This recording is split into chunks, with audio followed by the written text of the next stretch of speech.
Ben. Shalom, Chezi. How are you? I'm good. How are you doing? Just lower the AC.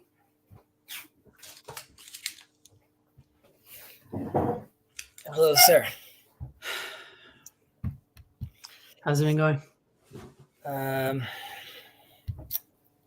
Thank God. It's a little,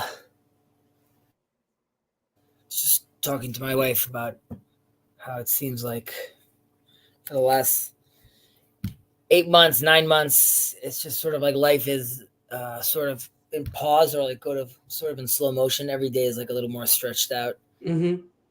And every day there's like a new situation and a new issue. So it sort of feels that way. Today was like a day that I was very aware on Sunday. If people don't know, rockets were shot. Well, rockets are being shot every day, but rockets were shot further in. I mean, up north, but closer towards the center of Israel. It actually fell right where I was staying on the day before on Sabbath, like in that area near Tiberias. Mm-hmm. And my sister's up there with her new twins and the family, so they're all in like a safe room. So it's and every day we continue, and we're still joking around on the family WhatsApp group. Yeah. Today I had a coffee. I met clients. Like life continues, but nevertheless, it still feels like there's this sluggishness. At least I feel like this sluggishness where I can't like fully be immersed in something because I feel like a part of me is being constantly like yanked into like this ridiculous reality we're living into. People should also realize, you might be aware of this, but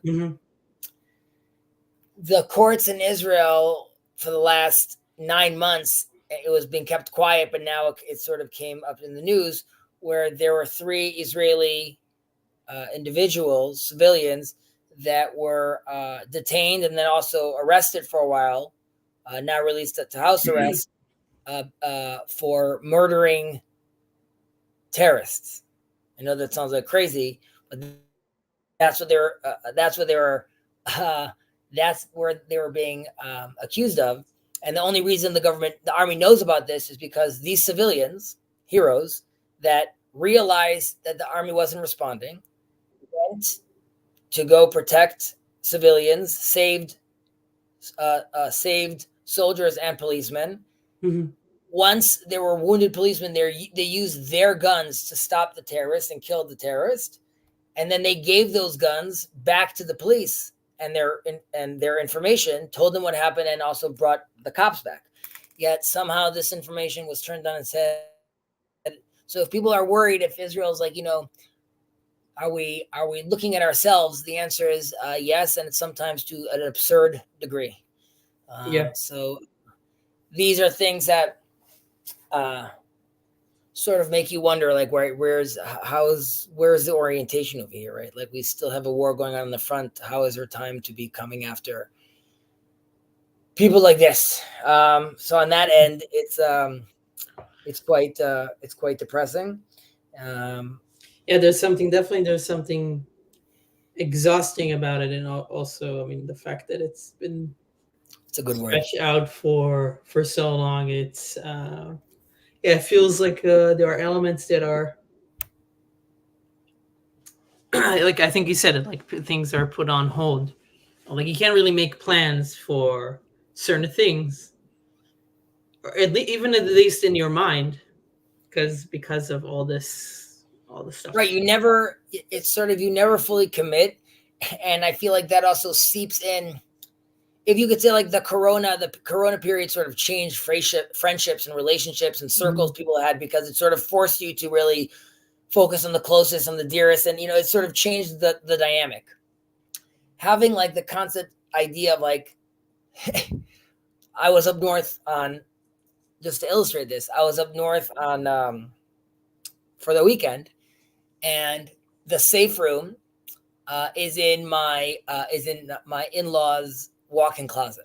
We converted the safe room into a walk-in closet because usually it's not really an issue. Now, over the weekend, I had my two of my brother, my sister, and another sister, and all their kids. So there was like 30 more, actually. There's a lot of us all together in this house. Yeah. And we did have to make a plan if we need to run into the safe room. How is that going to work? The safe room, like, kids are sitting on shelves, and I would move the clothing here, and it would, like, so that's like a weird thing to sort of play out. And then when you're we're in the pool hanging out, we're also sort of thinking, like, remember, if you hear the alarm, don't run because you don't want to slip. It's just like, it's like a weird conversation to be having with a child. It's a strange dynamic. This is not at all to belittle from the pain and suffering that, of course, innocent Gazans are going through. Obviously, it's horrendous. And that's why I hope, obviously, we have some sort of logical, worthwhile agreement that could happen. If it can happen, we'll see. So on that end, things are, obviously very tense. But personally, as far as like family, thank God, everyone's doing well. Kids are enjoying the summer. Business is going well. Fun projects in the pipeline. So on that end, things are going well. Nice. How about you? All right? Yeah, all good. Busy, but good. Gonna go to California later this week to visit my wife's family. Are you going to see Jacob? I'm not going to see Jacob. I'm gonna be in the Bay Area, which is further away, and I don't really have time. I thought about it, but I don't really have time to drop into LA. But another time, for sure. I see someone over here, by the way, is asking for a link. I think I put in the link, but I don't know if Panda Bro. I don't know who Panda Bro is, but if you want to join, just have a camera on and keep it chill. All right. So what do we got? We got so we're gonna finish today. Wait, didn't we do 10? We did. Okay. Yeah, so we should have one more or two more. We have one more. And Rav Hanania ben Akashia. I people say this at the end of every parak. We haven't been saying it, so I guess we'll go over it now as well. Right, and since we can start the next one by, I imagine, doing the first thing, right? What do you mean by doing the first? Exactly. And that will connect. Ties in. What? Right. How did that happen? It's almost as if the rabbi thought about it. Right, exactly. Obviously, it's very beautiful. It's very poetic. Yeah. I'm actually glad that after this, we're going to do Perek Chelek, because the Shmonim Parakim really should have been the move that we did like before this, and then do this.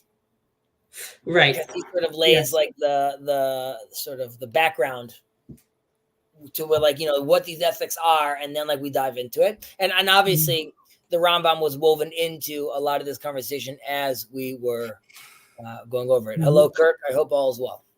Oh, I'm Panda Bro. You are Panda Bro. Okay, I got you. Makes sense in a way. Hebrew Nazarite, thank you so much. We appreciate the love. All right. What chapter is this again? I'm sorry? Which chapter in the Mishnah is this? We are in the last chapter of Pirkei Avot, of chapter 6, subchapter 11, section 11, Mishnah 11. And what did we finish on last week? We finished with the 5 acquisitions. Right, the 5 acquisitions, Nachon, Abraham, the temple, the whole shebang. And if I recall correctly, you mentioned, we spoke about how the temple is also extremely important, and how, but even if the structure itself is important, you mentioned the famous verse of the Banuli Migdash Mishkan Mishachanti Betocham, right? That they built a temple, and I dwelled amongst them. And we spoke about how there's the sages picked up on that curious, seemingly contradiction, right? Build like a temple between transcendence and immanence. Singular. I'm sorry? You mean like the contradiction between transcendence and immanence? No, the contradiction between the fact that he says, build me a temple, which Singular. is singular, and I will dwell amongst them. But them is plural. And we say the reason is because God is dwelling amongst us. All of our souls, if oriented properly, are all those temples for God, right? So yes, there's this idea of like a physical structure because we're physical beings that need to congregate together. But ultimately, we ourselves hold this vessel. And we are the temple, and as the Zohar says, Kadosh Baruch Hu, Knesset Yisrael, Chadhem, the Torah Chadhem, right? They're all one ultimately, and you could see how someone confusing that could start getting to understandings of like man and a God, but we try to keep these things more abstract. Okay. Let's get cracking. Ben, you want to read, and then Kirk, you will read in English. Okay. So Ben, take it away. So, כל מה שברא הקדוש ברוך הוא בעולמו, לא בראו אלא לכבודו, שנאמר, כל הנקרא בשמי ולכבודי, בראתיו יצרתיו, אף עשיתיו, ואומר, השם ימלוך לעולם ועד. Everything that God created in his world as he did not create but for his glory. As is stated, Isaiah 43:7. All that is called by my name and for my glory. I created it, formed it, also I made it. And it says, Exodus 15:1, God shall reign forever and ever. Right. So we're just getting like, boom, intense, verses over here, and then lines over here. And this is really how we're ending our the last one's going to be our ending, but this is sort of where we're wrapping up. And we're going to go through, I guess, this, in classic form, inside these few verses, there's a plethora of ideas that the Mishnah is trying to tell us, right? So, Kol ma shebara kadosh baruch hu ba'olamo, right? Obviously, first off, he is the creator, right? The universe didn't create itself out of nothing. Mm-hmm. One could go on YouTube to look at a tremendous amount of arguments and conversations about this, what this means, and the different theories and inflation theory. But what we believe, and for all intents and purposes in the stream, what we believe here is that God created everything. The master of the universe, the rock of ages, has created everything. And I'm sorry? Yes. Like the idea, is there's only one source ultimately that will never end or can never end. Exactly. And this knowledge, right, this really, this sort of necessitates the conclusion that there's a purpose to the world, because doesn't really make sense to create something without any purpose, right? And of course, only God himself could then tell us what this purpose is. And he is telling us, right, which is, I created it, I formed it, I also made it, right? All this he did. The purpose is the revelation of his glory on the world, right? Lechvodo, right? So this is what and this is what the reason is behind everything. But obviously, when you ask, how is this purpose implemented, right? How do we actually implement this practice on the ground? Now, I guess to talk about this, we mentioned this in the past, but this is of course relevant here as well. There's creation is divided into 4 different levels. There's a few other levels, some say 5, but this is sort of in the book of Kuzar. You could see this, which would be, let's say, the inanimate plant, animal, and human, right? And each group over here is really striving to rise and advance towards the next level, right? So the inanimate is like the lowest level, and it elevates into plant, right? Which the plants nourish from the inanimate, right? From the soil, from the water, obviously like photosynthesis, light coming in. So it's really giving its essence to the plant. And that's how the inanimate, right? Just like the water, the sunlight, it gains life through this other plant, right? So that you could see it phase shifting. Then the plant, it moves into, by the way, this is not, we're loosely playing with science right now. I'm not talking about evolution right now. We're talking about this from spiritual perspectives as well. The plant, okay, he also moves on to the animal level. How? So the animals, of course, are eating, right? They're eating the plants, and they're breathing the air, and they're drinking the water, and they're eating other animals. So this is how the inanimate and the plant ultimately become part of the animal. And this is like, so they're now being elevated to like another level of importance, right? Sort of like a classic circle of life move. And then there's man, right? Which obviously nourishes from all of these, right? We're drinking water and we're eating the fruits and the vegetables and we need the air, but I could also eat milk and fish and meat. I could do all these things. So this is like me raising to like another level, and all these things are part of me ultimately. But then we have to ask, does this process, right, of like infusing life and all these things, right, does it just stop with man, right? So like now God's glory, we started with, we're seeing all these elements find their purpose. Is it culminating in man, right? Is this the end all be all, right? And we say like man is Nezer Abriah, the crown of creation. And Nezer is like a Nazir, but also sort of has to mean like crowning, right? So we too have to continue this process, right? It doesn't mean like we get to Homo erectus to Homo sapiens and then like, okay, we're done. The question is, we need to now take it to the next level, right? We want to be a part of God above. We want to get to this next level. And there's a term, I think I could be wrong about this, but I think I'm right. And you could fact check me while I'm saying this, Ben, but something called potential difference. And in a potential difference, if you want to be able to phase shift, there's always requires a potential difference because if the difference is zero, the electric current stops flowing basically. There's nothing there. So there's always has to be something sort of like pushing it to the next level. So in our context, Israel and are that person, right? So if all these levels could phase shift, right? So the inanimate becomes the plant, which becomes the animal, which becomes the man, which becomes Israel, right? So like what happens in when the Messiah comes? We all continue to move up. So this goes back to I've mentioned once in the past how there's versions like we stop eating food. We stop eating meat because we become vegetarian because the animal now is speaking. The animal has gained a level, but that means man has gained a level. And with regards to, let's say, the Gentiles and Jews or the Israelites, right? So we are a priestly class, but then everyone else becomes a priestly class. So we continue to phase shift, constantly moving higher and higher and higher, all of us together. We are just the point of orientation, right? There's that potential difference that's needed to be able to make these things keep on moving forward, right? So it's not that it's better, it's more from like a technical term. It's required for there to be a potential difference. In our case, as we believe, it is Israel. So before I continue going on with, let's say, what's distinguishing man, some thoughts, because that was a lot that I just dumped out there and I'm thinking about it myself right now. Well, so after, so if the Jews are now a priestly nation, what happens after the rest become priestly nation? What did the Jews become after that? You're right. I mean, what do we become? I mean, what higher level is there above priest?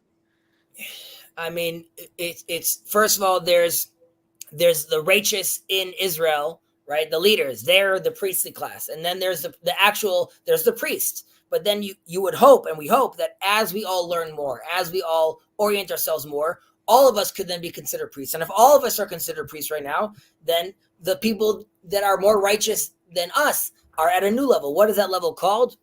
I can't tell you. That level is called getting closer and closer to unification with God, ultimately. It's closer and closer as we move higher and higher and closer towards sitting and basking in the radiance of God's Shekhinah. Again, I'm using that term because we don't know. We don't know what that means. And as far as what Rihalman talks about, we hit this level of prophecy, and then again, it moves on. Yeah, that makes sense. Just real quick before, you can keep on talking. Just pointing stuff out. I was going to ask just before we move on to the next chapter Mishnah, could we just recite a quick prayer? Would that be okay? Go ahead. We're Our not Lord, done yet, but we can yeah. Yeah, we're not done with this Mishnah. I'm just saying, like, I just stopped in that. I just stopped in the portion. We're continuing with the Mishnah. Okay. God, Lord of Lords in heaven, may this coming era bring peace to all peoples. May we be prompted to teshuva and repentance for all of our misdeeds, and may we grow spiritually, not just as individuals but collectively. And may sinat chanim, may baseless hatred be banished from the world, and let us say Amen. Amen. Thank you for saying that, thinking of us, and Really beautiful blessing. Okay, so moving back down to, we spoke about these levels, and we're going back to. I just wanted to Sure, mention, sure. because it kind of reminds me. I can also speak about the levels, but just to from the book, to just mention it briefly, because it's a whole rabbit hole in itself. But of how you were speaking about it in terms of a reciprocal relationship between the levels, right? And the phase shifting kind of reminds me of the parasha that we just had, the Korach, where there is a demand in some way. You can say that there is a demand to let go or to remove the levels, right? So that there is no priestly or Israelite. And it's interesting why that is, at the end of the day, was something that was rebuked so forcefully by Moses and God.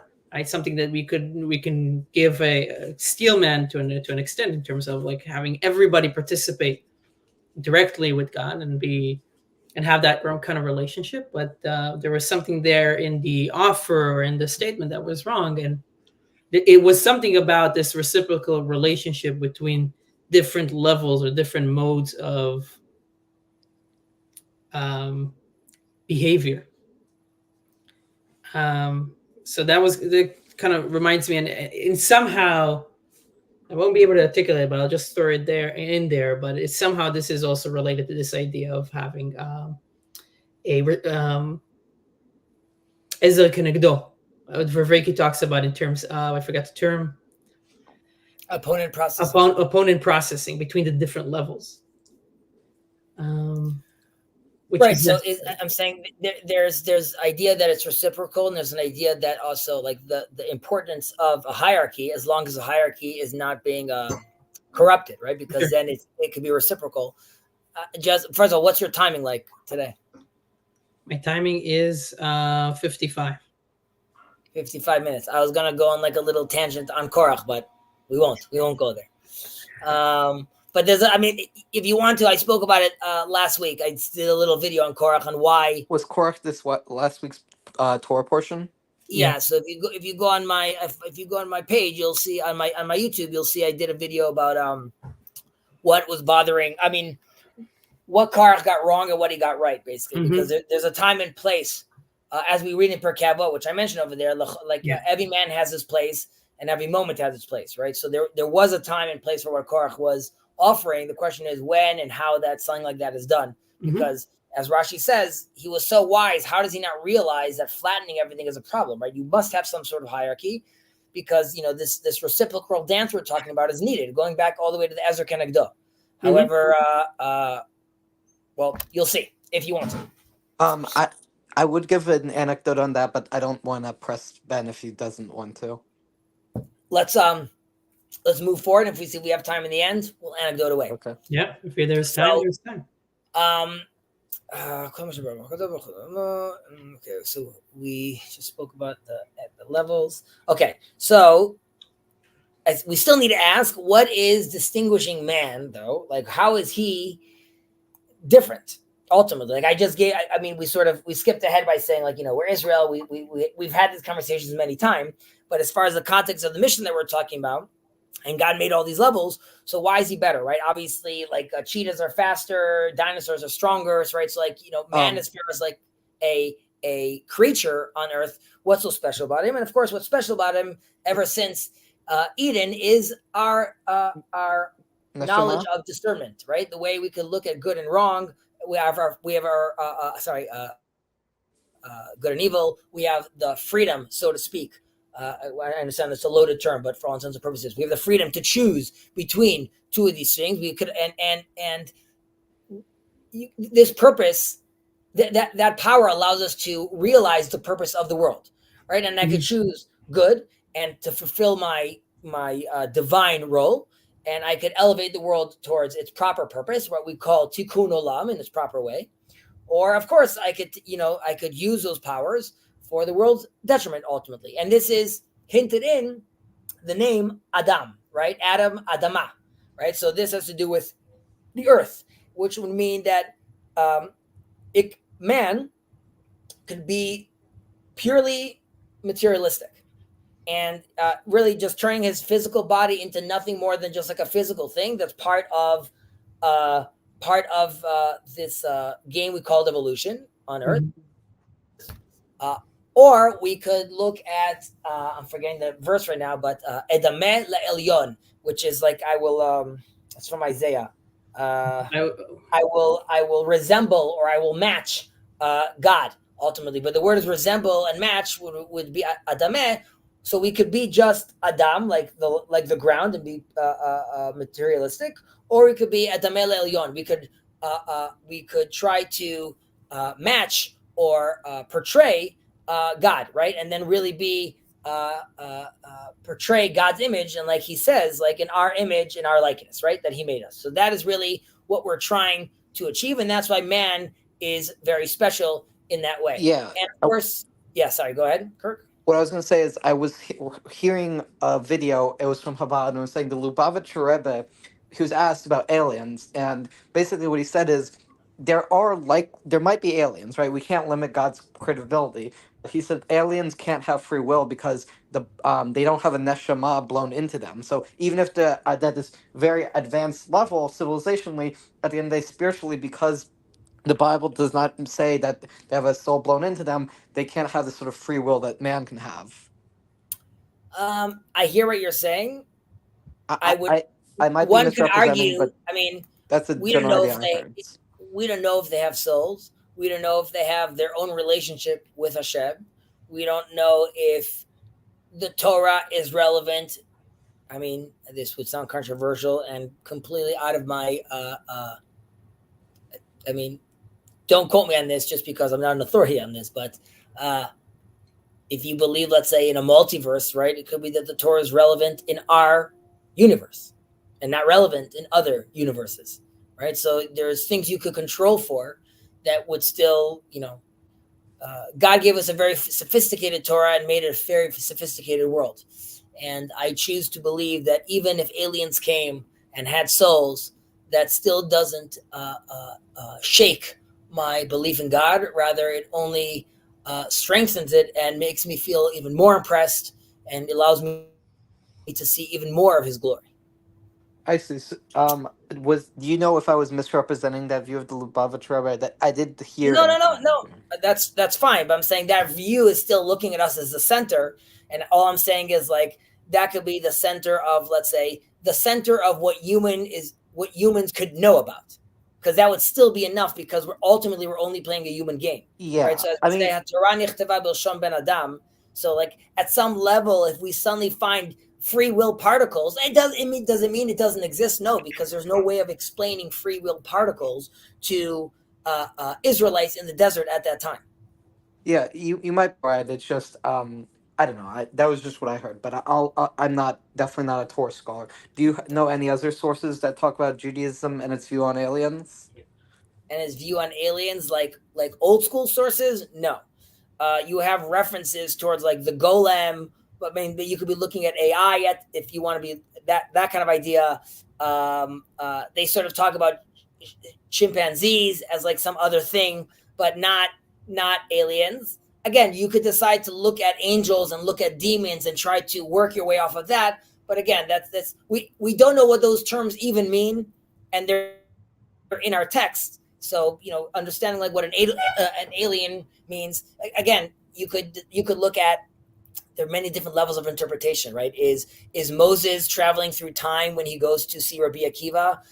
Is Ezekiel's chariot really some sort of spaceship? Is the Sea of Reeds splitting because the ark has like some sort of frequency powers? Like you could look at these at multiple levels of interpretation.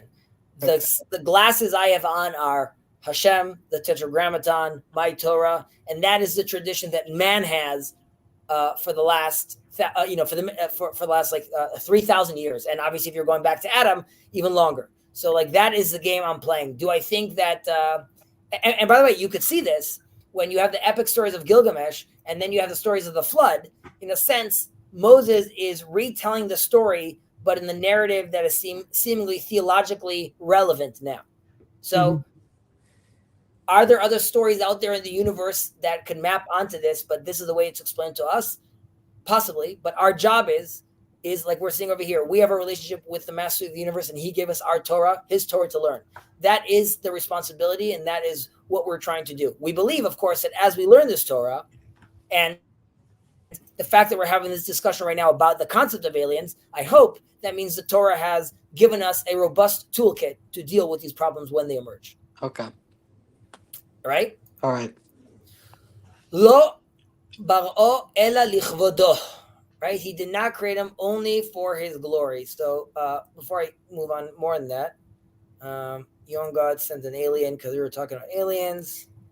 And I'd say when it comes to hierarchy, the stronger need to carry the weaker up the top. In society, the stronger strive to be in the top, which makes the structure unstable, which is why our Bible hammers nonstop.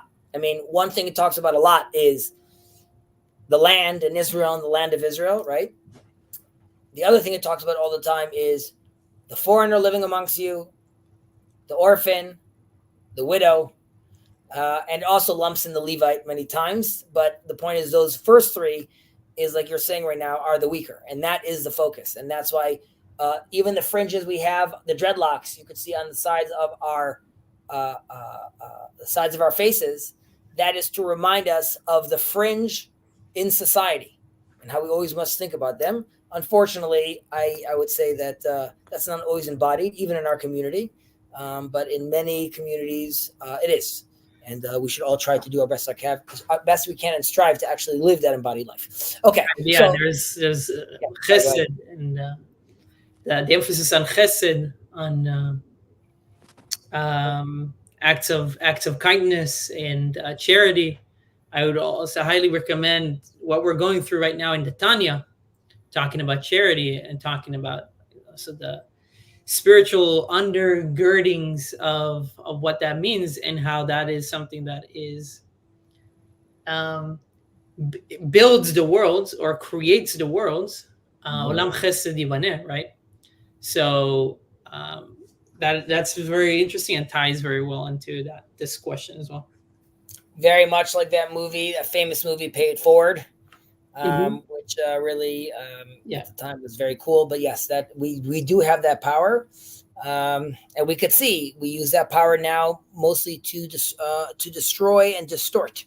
How amazing the world would be if we only told the truth and really tried, right? We all right, so we talked about this concept of glory, right? So really, this whole thing of lo is really summarizes the whole tractate, the whole Pirkei Avot at the end of the day, because this is all about the ethical teaching that they were trying to get to, and the observance of the Torah and the commandments is really, it's intended for one purpose, which is the revelation of the glory of God in the world. And this is the goal that we have to be thinking about at all times. And if we don't pay attention to this, and we do this lo lishma, not for its own sake, right? So as we say, tov shelo haya nivra, right? We spoke about this earlier on, that it would have been better if you weren't created, because you missed the purpose of coming to this world.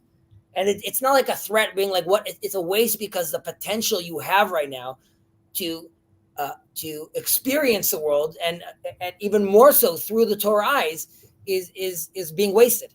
And this is how the end of this chapter really connects with the beginning, right? Which is Rabbi Meir references, right? Learning Torah for its own sake, and learning Torah lishma. And you could see again how this is like, this full cycle that they go over here that Ben mentioned already at the get-go. And then this continues on, which kol hanikra bishmi, right? So anyone that's being called in my name, ulechvodi, right? So we say, sof davar hakol nishma et Elohim tira v'oto ta'avod ki zeh kol ha'adam, right? In the conclusion of things, to sum it all up, fear God and keep His commandments, for this is all there is to man.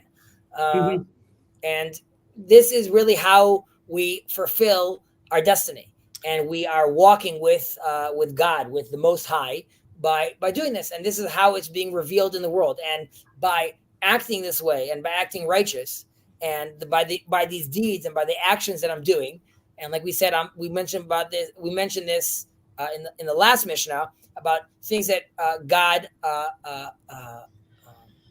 shares his label with, right? Or he's going to endorse with his name. Mm-hmm. So that is what we are being called to be. People that walk around the world, that when people see you, they say, that is a man of God. And that is someone that is embodying God, and people seeing him, and they're seeing him being merciful and gracious. And there's an abundance of kindness, like you said, of chesed that we want to be having as well. So these actions of the righteous, of the tzaddik, they are really revealing the conduct of God in the world. Right. The way And he behaves is the way God is behaving with the world. Right. And to bolster that claim is, we know that God wants this, or assumes this to be possible, because there's also the prohibition, I guess you can call it a prohibition, about desecrating God's name, not by literally desecrating, like tearing apart a page, but doing an act. If you are associated with God or with God's acquisitions, and you do something immoral, then you're desecrating the name of God. So then that is also a commandment that we have. Right. So if our court systems have managed to, after, only in the last 80 years do we even have a thing called like crimes against humanity, right? Mm-hmm. Right. But the Torah has a much higher standard. What is considered a crime against God and against the world that he's given us, that he's giving us an opportunity to watch over, obviously. Yeah. Right. So Hashem. So just to give a small thing to just keep in mind from the magic book, that when we say lo bar'o ela lekvodo, right? He made it if only for his glory. Glory, we can also think about it as Torah, because that Torah is also referred to as glory. So we can keep this in mind as we go through the different interpretations and commentaries, because this will get dovetailed pretty well. Got it. Okay, so then we have this seemingly weird ending. Hashem imloch l'olam va'ed, right? This doesn't really have a connection to the verse we just said a second ago, right? Which is, again, Hashem imloch l'olam va'ed is, and God shall reign forever and ever. L'olam va'ed, right? What's up, Gilad? Hey, I figured I'd join you. You can go ahead. Sure, much appreciated. So, right. So why do we have, how is this connected to what we just said earlier? Right. So what really proof is this giving us? Obviously the Mishnah wrote this down for a reason. How is this stressing the fact that, the purpose of creation, which is to express God's glory in this world. Right. So how could we say that this world was created for his glory? Mm-hmm. And we could say that maybe you're talking about, the world to come, or the other realms, the upper realms of the angels that we were just referencing right now. So maybe God is revealed there. And we also mentioned in the last Mishnah about how his throne and the footstool, right? The footstool is hidden and concealed, right? So in this world, we don't see God's glory necessarily in every day, right? The temple has been destroyed, and the people of God were thrown out of their land. Even if we came back right now, you could say what Israel's dealing with right now, right? How is this an example of his glory, right? And if anything, I would say, we just spoke about this, Ben, you said of a chilul Hashem, right? Desecrating God's name in a sense, and two could be true. I could say from like a meta perspective, the land of Israel and the people of Israel, and even the state of Israel, I'm sorry, Jacob, are expressing God's glory. I could also say on the micro right now, it's a complete desecration right now. So like it's very, very problematic, but that's also why the sense of responsibility is so great, right? Because that is, and it is also why there is destruction beforehand, right? We spoke about this, how the temple is an 8th day creation in a 7th day world, right? And we are still in that 7th day, and we have yet to manifest into that 8th day mode of being. And until we could be in that 8th day mode of being, then we don't deserve that type of structure. It's never going to be natural, and it won't work with us. So just for a contemporary analogy, obviously, if we as citizens of the world, but also specifically as a citizen of Israel, if we want more for ourselves, right, we have to be able to manifest that and actually rise up to the challenge and do so. We're on leaderless times, unfortunately. Right. So so obviously we're living in a place that is quite evil at some times. And how are we seeing God's glory over here? But that's why we say Yimloch Le'olam V'ed, right? We don't say he's king forever and ever. Hashem Melech Le'olam V'ed. You say Yimloch Le'olam V'ed, and the purpose that we have is because the purpose of creation has not yet fully been realized in the present, right?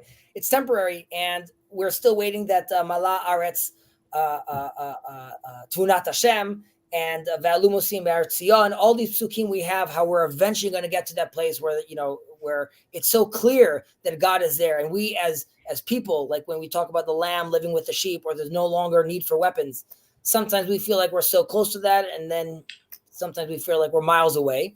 And the idea is that it's a process. Is that the sentiment So behind? Is that the sentiment behind saying the? Now I'm blanking on it, but after the Shema, saying it low, the statement saying low, and then in Yom Kippur you say it out loud. Is that the same thing? For sure, and that obviously has to do with when we say the tefillah, specifically the Shema and the standing prayer, because those are the only prayers we have left with any sequence of prophecy. The rest has just been made up, by very righteous and wise people. But Nishmat Kol Chai, as we have, that was adopted from Saint Peter, right? So, like, if we were looking what comes from the prophets and what comes from Moses, still it's only the standing prayer and the Shema. And the Shema sequence is first there's Yotzer HaMorot. First we meet God under the name Elohim, right? And the master of all nature, and that includes in it, we say Oseh Hakol, but we know the verse really means Oseh Hara. Also, we understand that all these things in the natural world, cancer, disease, this is all part of Elohim. Then we go to Ahava Rabbah, we go to the love of God, and that has to do with our relationship with Adonai, right? The Tetragrammaton, the agentic, our relationship with our Father, who loves us. And once we prayed about two of those, we could now move into the Shema, where we unify God's name and say Eloheinu Hashem Echad, right? And the reason we close our eyes is because the cognitive dissonance, right, of that. It's very hard for us to look at two of those things together, right? And look at death out there and realize, like, this too is part of God's world. That's why we cover our eyes, and that's why, like you just said, there's a sequence of saying it a little quieter, but on Yom Kippur, we say it out loud. Right. But I was sorry, but is there anything you wanted to say about that? Or Kirk, you want to say something about that? Or Gilad? Is there a reason why specifically Yom Kippur? The Day of Atonement, we have atoned for our sins. We are clean. We fear nothing. We are very sure of ourselves of what we're saying. Just like on Passover night, you don't say the Shema at night because it's called Leil Hashimurim. It is the night that you are being watched, and there's no need for another prayer at night. As it says, Solomon was terrified at night and would sleep with 60. Well, I thought God also watched over you on Shabbat and Yom Tov. Well, he's always watching over you, and then we could, again, these are general terms, right? According to Maimonides, divine providence is happening only for very, very few people. He gives a very eerie example about how someone shouldn't expect to be saved from a shipwreck, and then, as we know, his brother died in a shipwreck. In a certain sense, he's also saying, like, even my brother didn't have a divine providence because we are governed by nature in a certain sense. Only a select few that have oriented their intellect. Again, he was obviously a rationalist, and what these terms mean, one needs to dig into. But there are other versions which are much more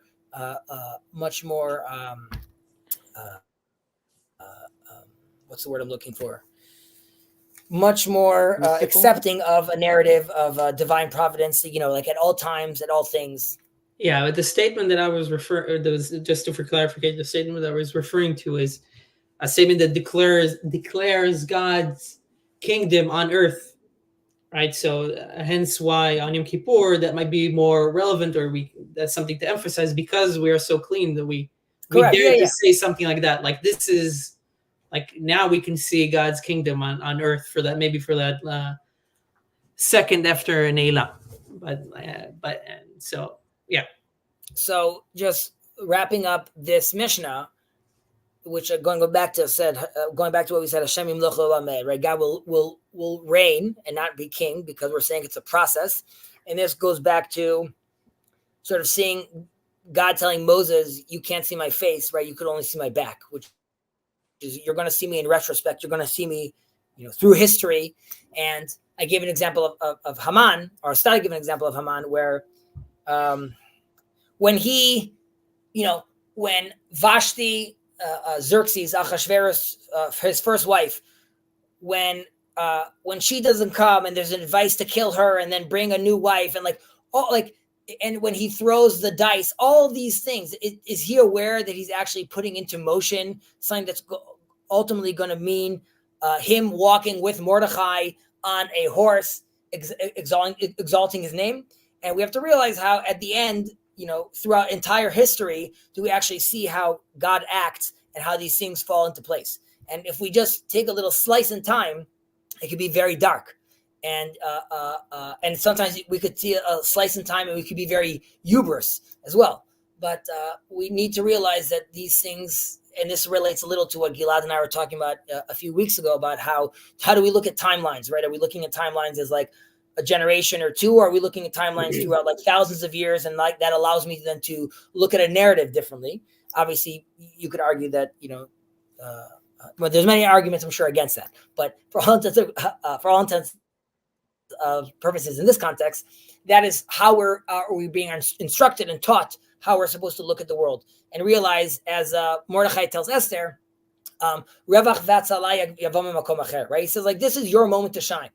Like, and who knows if like this was the moment that all like the stars aligned, so to speak. I mean, ironically, the stars aligning has to do something with how the Gentiles see the world, and the stars, or like those kind of luminaries, don't affect Israel, right? Because we're supposed to be able to forge our own destiny, right? We could escape fate. But he told her that if you don't do it, Esther, it's going to happen regardless, right? Regardless, God has a plan that will end up manifesting, even if it's not us, even if it's not now. And that's, we mentioned this a few weeks ago, which is the Gemara tells us that when we accepted the Torah the first time in Sinai, we really didn't accept it properly because it was forced onto us. Kafalam har kigigit, right? God threatened that if we don't accept the Torah, he's going to drop the whole mountain onto us. So of course we said yes. And dropping the mountain on us could also mean, for all intents, if we believe that they are experiencing revelation at the highest level, right? You could say that, you no longer have free will. You just showed me all the cards. I get it. Like, you proved your point. You're the master of the universe. So like, can I even say no? And this goes back to also with Pharaoh, why God actually gives Pharaoh his free will by hardening his heart, right? Because Pharaoh is terrified. Of course he's going to say yes. God is trying to equalize it by saying, don't be scared of me. Talk to me the way you actually want to, but for another time. Back to us. The Gemara says that the Jews came and accepted through free will the Torah again after the story of Purim, because there they managed finally to look back and see, wow, if this manifested this way, this must have been true. And if it's true, then we are now going to accept this and buy in to this narrative. And with that, I believe we finished this Mishnah, but feel free to let me know if there's any other notes from your magical book. The only thing that a teaser that I can give that we don't need to go into too much, but people can look at the Tanya for more info. But that it talks about how you can map on this statement of God. My name and my glory, I created it, I formed it, I also made it, to the Kabbalistic worlds, right? So you have Atzilut, you have Bria, Yetzirah, Asiyah. So you have the different Kabbalistic worlds, so you can see how this manifestation is throughout the levels and what that means. But obviously, so if anybody wants to dig into that, that's also something they can go into. And these are things that while I promote my own religion, right, these are things that you're going to see again, like if you're looking at the 10 spheres, or you're looking at like the chakras, or you're looking at these things, right? So these emanations and these levels, these are all things that the ancients were all trying to gain access to. Mm-hmm. And we have our sequences and others have theirs. And I wish much success to all endeavoring in those searches. Okay, so we will end on Rabbi Hananiah. So people say this often. רבי חנניה בן הקשיא אומר, רצה הקדוש ברוך הוא לזכות את ישראל, לפיכך הרבה להם תורה ומצוות, שנאמר, אדוני חפץ למען צדקו, יגדיל תורה ויאדיר. Kirk, do you want to read that in English for us? Kirk? Gone. Ben, you want to take it? Yeah, sure. Rabbi Hananiah ben Akashia said, the Holy One, blessed be he, wished to make the people of Israel meritorious. Therefore, he gave them Torah and mitzvot in abundant measure, as it is written in Isaiah. The Lord desired, for the sake of his Israel's righteousness, to make the Torah great and glorious. Before I move on, Gilad, I'm sorry, was there any thoughts you wanted to share? Not at this point, I think. No problem. Okay, so right, so really, this is like we said, this is like in the conclusion of every part of Pirkei Avot, right? And we say that this is like where we have all these Torah, these commandments, these multitude of mitzvahs that we have, that they're there to benefit us, right, for our merit, and giving us this endless amount of opportunities to elevate ourselves spiritually, right? And the power is, if anyone that remembers Captain Planet, the power is yours. Right, so I used to love Captain Planet. So we really have the power, and of course, this does raise the question, right? So, with so many commandments, is there not a very high risk of failure? And instead of me getting merits, I'm really going to be getting demerits, right? Or I'm accumulating debt, so to speak. And scharo be'efsedo. Exactly. I end up losing, which this also was part of Paul's fear, not Paul Vanderklay, New Testament Paul. That's his fear, right? OG Paul, right? So he's Shaul. That's what he's nervous about, right? And he feels like that's not necessary anymore, because ultimately this is just going to get us into a lot of trouble as individuals. Right. Why make this so complicated? Exactly. Now, so we could say one version, I mean, there's many versions to interpret this or to answer this question, but one is that there are many prohibitions that are not necessarily needed to be written down, right? You and I are not walking around eating scorpions or lizards necessarily, and not murdering is also something that, like, we sort of know as a society, yet we mention them still. The Torah still writes things that are seemingly very clear to us, right? So these commandments are really here to increase our merits, ultimately, at the end of the day. What's the verse?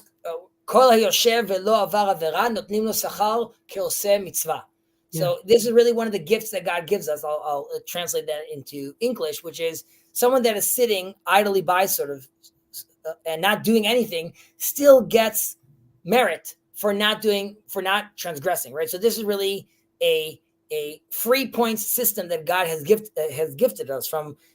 We're refraining from evil. So there's many things to do, which is, you could be saying, obviously I don't murder people, but now that you were also commanded not to murder and you're not murdering, you're gaining extra credit. So you could also be doing doing the laundry and helping your mom. And at the same time, you're doubling down on not doing bad things as well. You're doing good things and not doing bad things. And because of that, you gain extra merits, right? Sorry, go ahead. I think another way to put it, and maybe then we can kind of wrap up just for my case. Sure. But one thing that this reminds me of is, so we can see the mitzvot as like, you can, it gives you merit. So you have more, then you can get more merit for different things. But also, if you think of the mitzvot as channels for connection, there's channels for the divine, you can also think of how nice it is to have those various different channels as opposed to just one thing. And it kind of reminds me of, I remember hearing a long time ago from Jordan Peterson that he was talking about how if you are a carpenter or like you work at a car shop, you can do that specific thing so well, you can do it so well that you can make that place into the perfect environment. You can really, and you can be proud of it. right? As opposed to trying to like doing something that you think is grandiose out there. You can kind of start here or start there, start your own context. And I think the mitzvot is, you can think about it, how nice it is that there's so many of them that even the carpenter, the farmer, the person that handles the animals, the person that has issues with their family, people from all walks of life that have to handle all the smallest things in the world, the biggest things in the world. They have various channels that they can tap into. Like there isn't anything in the world that is available to you that you can't somehow connect to the divine through, because there's always a mitzvah lurking behind it. So that's beautiful. And like you said, we'll wrap it up, which is there's I was going to mention, let's say, 3 interpretations. One was the first one, which we just said, which is like, there's this extra point system, which I don't really love that option, but that's like a version that people always teach. Another option is from lezakot, from zichuch, from to purify, right? So we go through it. We have all these commandments because this is slowly purifying the soul, right? This is what we take on. So, we know about there's sort of like, we'll call natural morality, but if, for the Israelites and for the Jews, you have the opportunity to constantly take that to another level and really, really purify your soul. And there's the option that you just gave right now, which is there are so many mitzvahs which allow me to manifest my relationship with God and keeping his commandments in all walks of life, right? So while we've spoken throughout the last year about the need to also study actual Torah, right? So we understand that's needed. You should go to the classroom, you should go to the study hall. All those things are true. However, in reality, as we know, we work, we sew, we bake, we nurse, we do. And the fear would be, but how do I have time to learn, right? If I'm busy, I'm all day, I'm busy doing the other things which are just called living. And I really want to learn. I want to find time to study and do. I don't have the time throughout the day. So like you just said, we have this great opportunity to, while we're walking down the street, while in any job we do, there are so many mitzvot we could be doing and we could be benefiting from. And in all these ways, the way we behave, the way we speak, the way we conduct ourselves, these are all mitzvot. And God is expecting us really to embody these things fully, right? So if that's why we also say derech eretz kadma Torah. In a certain sense, it's not that it's beforehand and it's better, but rather it is the groundwork that's needed on the Torah could happen on top of it. But without that foundation, there's nothing. So if I am walking around and I'm speaking to people kindly and I'm listening to what they're saying and I'm considering what they're saying and I'm saying please and thank you and I'm making sure to give and share, all these things are mitzvot and we benefit from them. We benefit from them greatly. And our job as Bnei Israel is to try as best as we can to manifest what that looks like, how a life lived looks, how a life lived for the sake of God and his glory, which we know that also means being a great father, being a great husband. We could take the levels down to interpretation, making sure like your shoes are clean, right? All these are things, levels of showing his glory. And I hope we are up for the task. I hope we could show the world that God is interested in this conversation with everyone, and everyone is invited to partake in manifesting his image more brightly and more clearly in him. And on that, we conclude Pirkei Avot. What a fantastic journey. Ben, I appreciate it immensely. Thank you. Only took us 45 streams. But some people would say that's short. I think that's great. And I'm very, very excited for us to be starting Perek Chelek of Maimonides, which is a lot of secrets, a lot of mysteries, a lot of interesting stuff. I think we'll start next week. It could be that next week I won't be available, though. I might Me neither, so we'll see. It might be 2 weeks. Okay, so it might be in 2 weeks. But on that end, you are free to leave, sir. Thank you, everybody. Appreciate it. And I'm going to stay around and schmooze for a little bit. Thank you. Yeah, we'll talk for a few seconds. Hello, Gilad. Hi, Kirk. How's your day been going? Wait, what's with that echo? You might have YouTube and live stream on it together. No, I don't have YouTube on. Well, now the echo's gone. Okay. Oh, what I was saying earlier with the anecdote. So you guys were talking about hierarchy. What I was gonna say is I didn't want to go off on it because I didn't want to waste Ben's time. But I recall, and I don't want this to sound like venting, but this previous Yom Kippur. When was this previous Yom Kippur? Was that like 7 months ago? No, longer. Yeah. Well, whenever this previous Yom Kippur was, 10 months ago.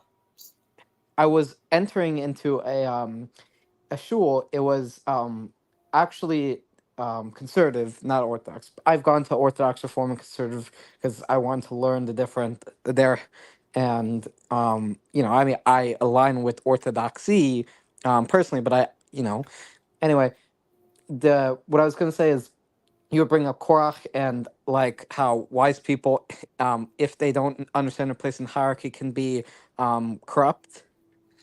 Mhm. So what happened on Erev Yom Kippur was I had permission from the rabbi or rabbit, whatever you want to say, but the conservative leader of the shul had given me permission to wear kittel. I was walking in Erev Yom Kippur, and I figured it wasn't that big of a deal, but basically these two much older congregants were sort of, and they had no position of recognizable Torah hierarchy, but basically were hassling me and saying, "Oh, you're not even Jewish," and hassling me to take it off. I figured it wasn't that big of a deal because I had permission from Rabbi Shul. But from my opinion, it was like, okay, if the rabbi, and he's not the greatest rabbi ever, right? He's in the conservative movement. Whatever problem you think with that, but that's a higher level of Torah knowledge. What place are you to confront me about it? But that's sort of a separate tangent. Mhm. Well, first off, I'm sorry you had to go through that. I'm sure it's very uncomfortable.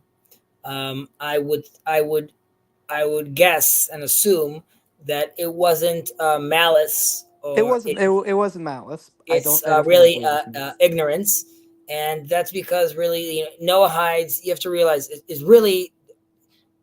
It's a very. I mean, it's not a new phenomenon, but it's not something that is really talked about, and slowly but surely, this will become. I hope will become more of a mainstream thing. But you are, excuse me, you are a trailblazer in that sense, and you have to realize that you're going to have some eyebrows raised, just specific about what you did.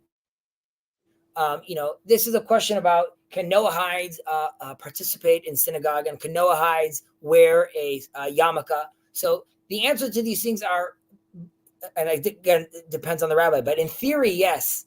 However, there's a lot of questions which are intention, which is why you're doing this, and also the recognition, which is it's very important not to blur lines, which is if you wanted to, which you don't need to, and you're not required to convert, that's also an option.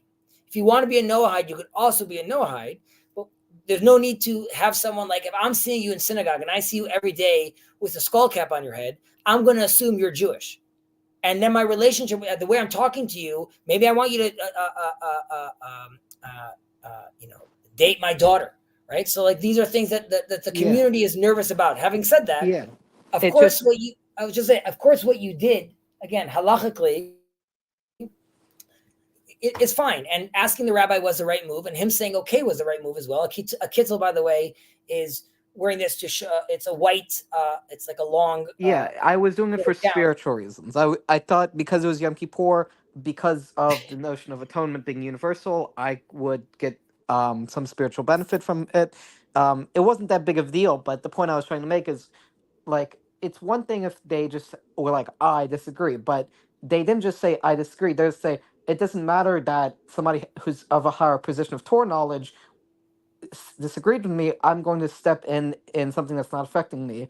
And also, this is a shul that I had known, right? This is a community I'd visited several times beforehand, and certainly everyone knew I wasn't a B'nai Israel. So Right. I was just So making that point about hierarchy. I would just say that the rabbis should be sensitive, though, to what the communities are aware of, what they know, how, like, so what, Trey, another Noahide that came to visit, I spoke to the rabbi beforehand. I mentioned that he's going to be sitting in synagogue and praying with us.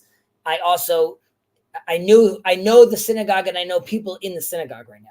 So they also would have thought it was weird if he, let's say, would came in with a kittel right now. Now, that doesn't mean that he doesn't want to connect spiritually and see himself clean and see himself as an angel. So this is also, you have to ask yourself on your journey to express yourself and your relationship with God, to do so in a way which is not necessarily going to cause you more stress. And there's a time and place for everything. I would just be, I see Jacob is commenting over here as well. From bringing for Gimel Tammuz. Oh, the Rebbe died, right? I don't know what that is. I was curious. What's Verbringen? He's wearing a kittel chazi. The rabbi is a fool.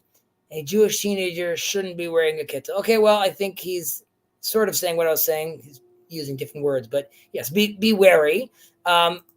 This is when Gimel Tammuz, when the Rebbe passed away. But on the flip side, there are those who look at this, or Chabadnik who look at this as a time of remembering everything he did and how the whole faith shift that he brought to Judaism, a tremendous figure. So they have a Farbrengen. A Farbrengen is a gathering where people get drunk, and but I would say like the healthy version of drunk. You get sort of nicely buzzed, and everyone sort of joins into Torah ideas. People are speaking, but generally speaking, there is singing and getting into a rhythm, right? They're Sort of like nigonim, right? Yeah. Hasidic songs. To my understanding, it's basically like a Hasidic, not party, but Yeah. I don't know if there's an exactly appropriate term I could use in English. Jubilation. Yeah, jubilation. We're talking We're about. hearing an echo. Yeah, that's when I forget to turn off my microphone for a second. Oh, sorry. It's okay. Gilad, could you turn off and on your microphone real quick? That's what I do all Okay. the time. So right now it's on, so you'll hear an echo, and if you'll talk now, you'll hear an echo. But if I turn it off, then you won't. So I'm turning it off every time I talk. Okay. We appreciate you being quick on the draw, Gilad. How has your week been, Gilad? Yeah, I'm not sure how to answer it. It's a very rough time. That's the short of it. Yeah, trying. Let's say the analogy I could give is you have your car running on, gas fumes, right? No fuel in the tank, and then you're going like, well, but I have it's very important that I keep on going and get as far as I can. And at some point, you just feel like, how is this car still going? That's how I feel. Like, how am I? Did they have transit in Israel? Do who have what? Do Israelis have transit? You mean like buses, trains, trams? Yeah, or I mean like they're playing something in California, but like a big subway system. It would have been nice to have better public transportation in Israel. Let's put it like that. It's very hard to get around just with that. I think he was making an analogy though about the car, and less about that he's having a hard time getting someplace. Yeah. Okay. I was talking by analogy. Gilad, this is just a trying to think if I could tell you this without you getting upset, but this is a point where so the ultra Orthodox came out with a statement saying that Ben Gvir is being completely reckless.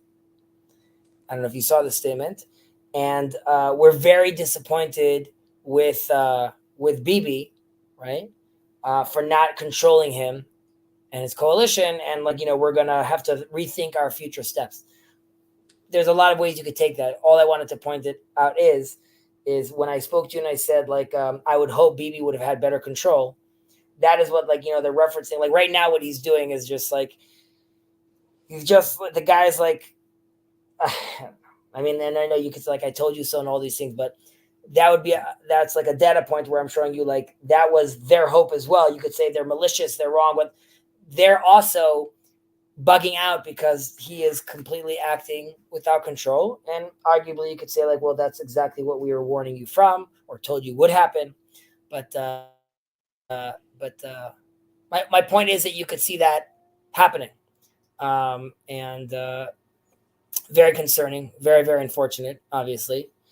I started the stream with this, telling Ben how, like, the whole dealings with, like, these three civilians that killed, like, Nukhba terrorists, and, like, I don't know, it just feels like the country is it's a miracle that it hasn't, like, imploded yet. We're living in strange times. We're living in very strange times. I mean, even the debate, like the American debate, like the Biden-Trump thing, it was also like that. I sort of see that from the periphery because we're dealing with, like, Israel drama, but it's almost like if you skip to a different channel, you're like, what? Like, what's that? Like, this is also like what's happening here? Like, where is there a channel where, like, I could get, like, just it's and then you go to the next channel and there's, like, global warming everywhere and fires everywhere. So it's I mean, people sort of live in different realities, at least how they act, but that's not healthy on a societal level, but it's the fact of how mass communication has led. And when you wrestle with pigs, you become like a pig. Don't enter the mudstye if you don't want to become like a pig.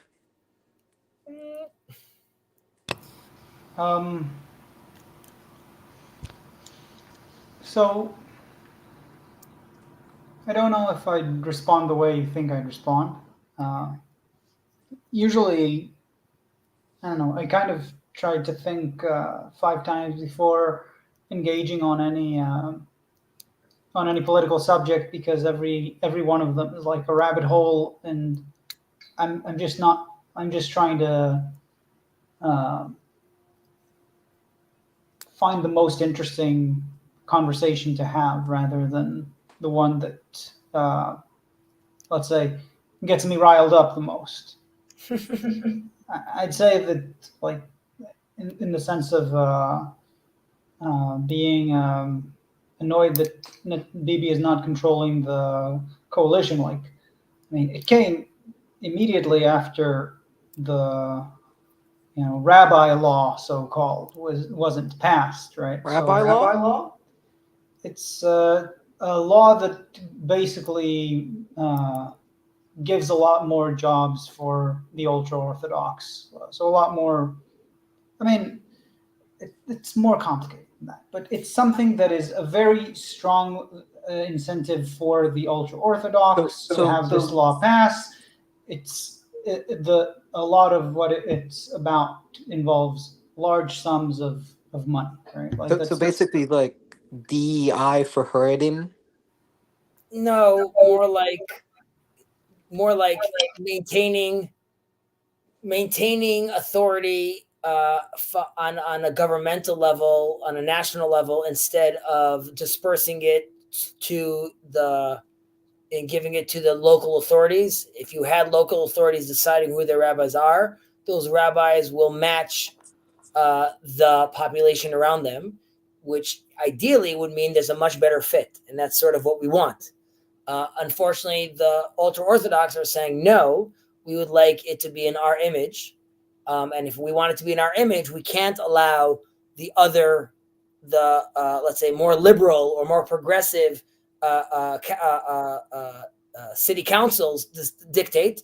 And that's how we will bring our decrees from above on a governmental level, on a national level. And that's how we could maintain the flavor of rabbi that we want for every city. This also, like Gilad says, allows them to fill and provide people with jobs. Yeah. Lotov. I would just say like because again that was just like an offhand comment. I don't think this is the most interesting thing to talk about, but I did want in this case to send it back to you. Like, is there what would you most like to talk about with me? What do you feel is most critical to discuss right now? Or not critical. What do you feel like? What do you feel is burning in you? Right? I can tell you, last time we spoke, I was a little sad.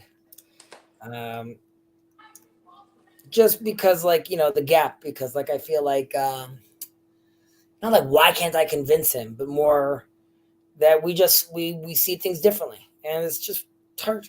And it's not like a bad thing. Obviously, there's many features of that. Like, I don't want us to see things the same way, but there is a gap that. And I don't doubt that we could be good neighbors and good friends and all those, like, and we are good friends. My point being, like, that we could live together as people, but we have different visions. I don't think you're opposed to my vision, like, as in, like, if you found out that, like, hey, everything Chezi was saying was true, like, okay, like, I guess that's the reality. But I uh, I guess I don't know if this is like the important conversation, and I hope it doesn't sound like condescending, but I, and this, of course, I'm speaking from like a religious perspective. I, I want my brothers with me, and I want them to, and I don't feel like, oh, because you don't think like me, you're punished now, or you won't be saved. Like, none of those things are even close to true, right? So I'm not worried for your soul. I, I,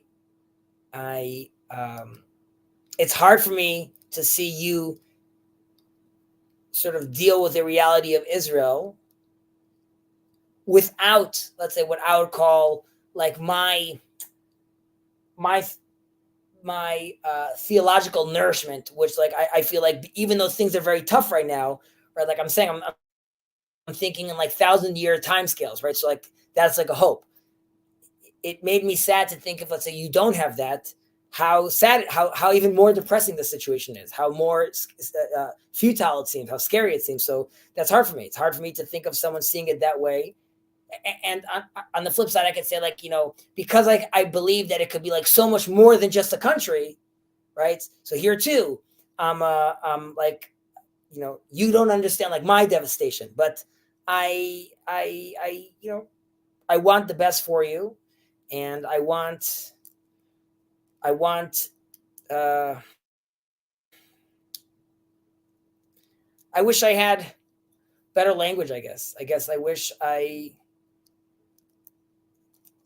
it also made me sad, which, again, I realized that I could talk I don't think I try to talk a big talk, but, like, maybe I fool myself sometimes with, like, the way I look at the Torah, or the way I understand my relationship with God, is just simply, like, not mainstream enough where, like, it's something that I could sell. It's not something that Israel's buying right now. It's not on the market right now. It's not being sold. And that's, like, also hard for me. Well, let's. Gilad was saying, Jacob is worried for his soul. And sure, I worry for your soul, Gilad. I want the best for you. See, Jacob's worried too. I'm worried for his soul. I'm worried for everyone's soul. Okay, so yes, my point was, I don't think Gilad is won't be saved, right? I'm sure, as far as I'm concerned. You're sitting there right with me in the grand scheme of things. But sorry, go ahead. In relation to language, since you brought it up as something you want to have better language, we were talking last time about you were saying that you can speak secular, and we should be able to speak more religious. And you specifically pointed out the people going and flaunting this Pidyon Shavuim is the highest mitzvah, which is clearly false, like from our sources. We can say a lot about it, but that's not speaking religious language. it's very cheap and counterproductive for discussion. So I wanted to say in that vein, when you say and you use this a lot, when you say, if not for the 3,000 year time scale, you're just a colonizer. That's an example of you really not speaking secular. Like you can say it, you can make that, you can go down that path if you want to, but like That's not speaking there's secular. That is speaking. Sorry, go ahead. like I'm saying that's almost as deep a misframing of the base notions and values that are at the foundation of secular Israel.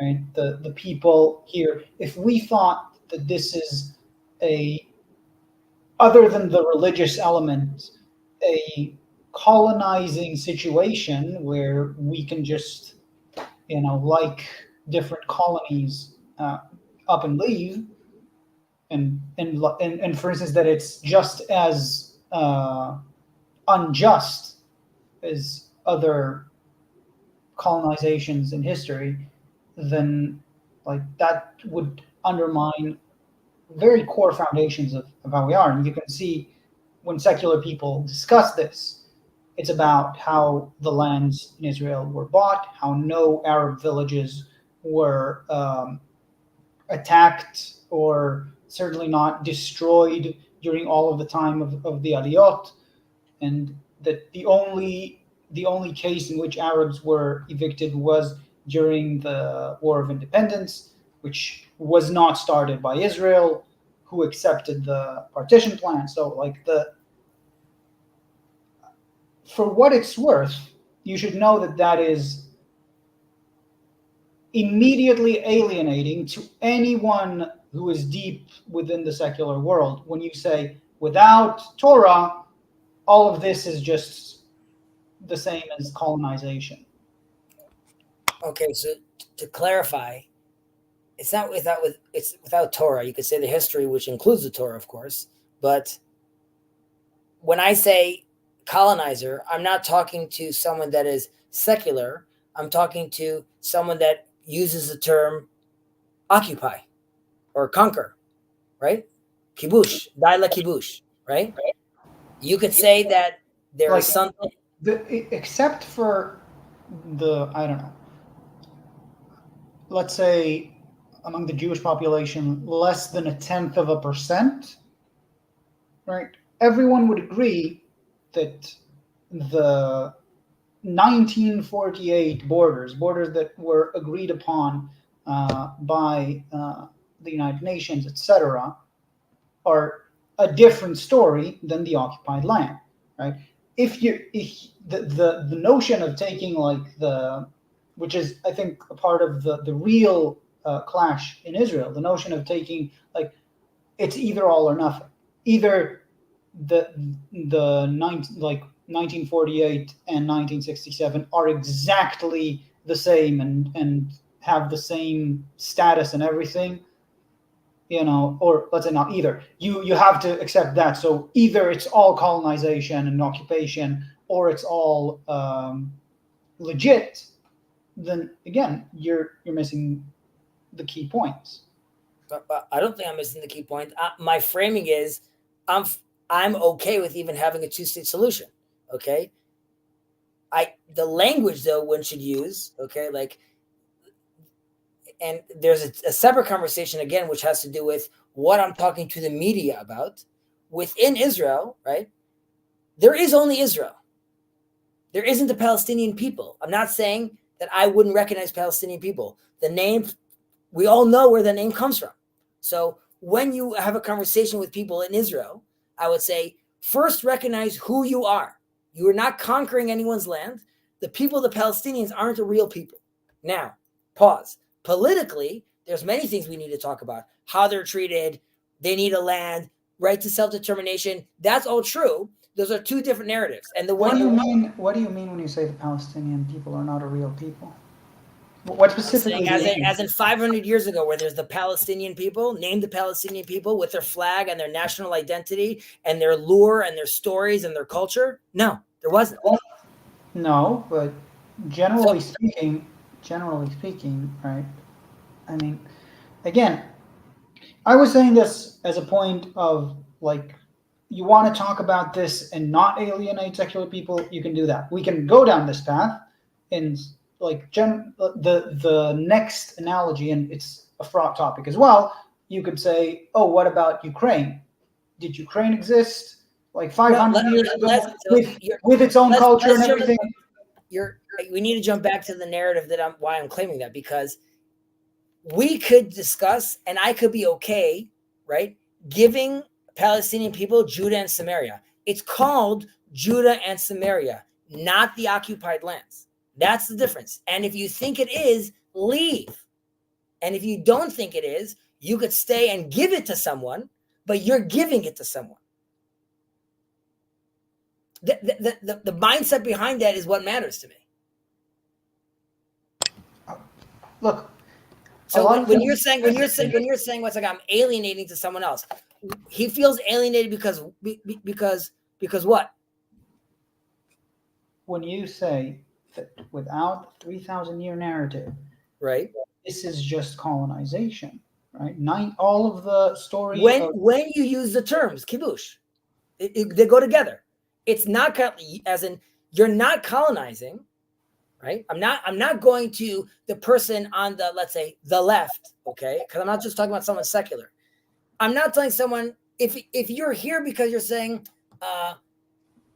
listen, there's just 75 years ago we came here, the British, we bought the land, things like that. Yeah, there was a dirty history, but this is the fact on the ground. We're here. We're not going anywhere. So don't call me a colonizer. 1, 2, 3, 4, 5. Okay. That's fine as long as you don't then adapt a narrative, which is like these people, their culture, their house that we took. So if you want to take that narrative, okay, and I think we should. I think we have a responsibility, as a religious responsibility, to accommodate our Arab brothers. And we could discuss what that looks like. But that comes from me, from that responsibility, not because I'm being told to by the world or the world's telling me that I'm doing these things. And I think... Wait, do you think that the narrative on the left... I've heard this also from, I think it was Rabbi Levinson from Eli. He accused Amos Oz of saying, oh, actually, this was the Palestinians' land. We came, we took their home, their culture, their stuff. It's all colonized things. It's not what he said, and it's not the notion on the left.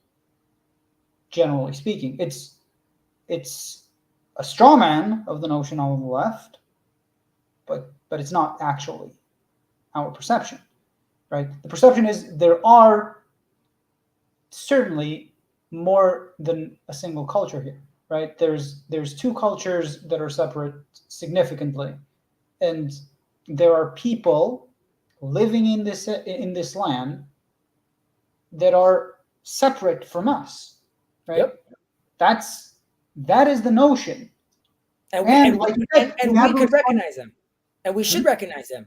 Yeah. But so again, like you say, you shouldn't do that thing where you're saying like it's their land, we came and took it. It's like that's not the narrative. The narrative is right. If we go down to the details, this land was sparsely inhabited. Most of the Palestinian people actually were work immigrants coming here because of the British mandate and their efforts to build railways and roads and whatever. So the Jewish immigration happened along with the Palestinian immigration. Right? You could call it Palestinian, you could call it whatever you want. Arab people that immigrated into this land. And then you can argue, like the argument which I find, I'm reading some comments on the background, it's distracting me. And then like you can argue that they don't have a history as rich as ours, and they shouldn't be called a people. And you can say how we actually had this 3,000-year thing. And I'm just saying, even if you don't go there, and I don't find much value in going there, honestly, or personally, even if you don't go there, right, and judge the actions that we took in this land in the last, let's say, 150 years, starting from 1880s, right? That doesn't make us a colonizer. It makes us something very different from the models that we know of these kinds of things, because Jews around the world, the diaspora, or the exile, however we call it, before there was a country, is a very different story, right? We can be colonizers because we don't have a motherland that this is a colony of. We don't have a motherland that This would be a colony of. Like, it's not like Britain occupies something and they have Britain and this is a colony of Britain. Like, this is not, that doesn't even make sense. But like that, But my whole point is, like, if you want to discuss this, like, this is the framework that the Jews have, and that's why there is a difference between 48 and 67. But Gilad, I'm not arguing with someone that just gave you the explanation you gave, because I don't have a problem with someone that gave the explanation you gave. And you could be like, it's a small percentage. I'm arguing, and first of all, we're not arguing. I'm not going around arguing on the streets, and I don't go around doing that. And the people that I talk to saying I don't want to be alienating, I don't walk around the streets being like, if you don't want a beer, then you're a colonizer. That's happening in the conversation that you and I are having. And I'm also, I'm speaking out to an idea of like just being on the land. So I think, and you could be like, it's the algorithm that's doing this. Then and it has less to do with, let's say, specifically right now in this round right now, but I do hear from people, whether it's in protests or in signs or in the news or in members of Knesset, that there is a sense of like it's not exactly our land, and that the religious narrative is not there. And I understand that you could say that there is. Could you repeat the sentence, because I didn't like the grammar didn't make sense. I think it made sense in your mind, but I didn't catch it. I said that I hear still around me a narrative of that it's a land for two people, but the reason behind that is because, and again, all these little things matter, and that's why I think it also matters in the conversation.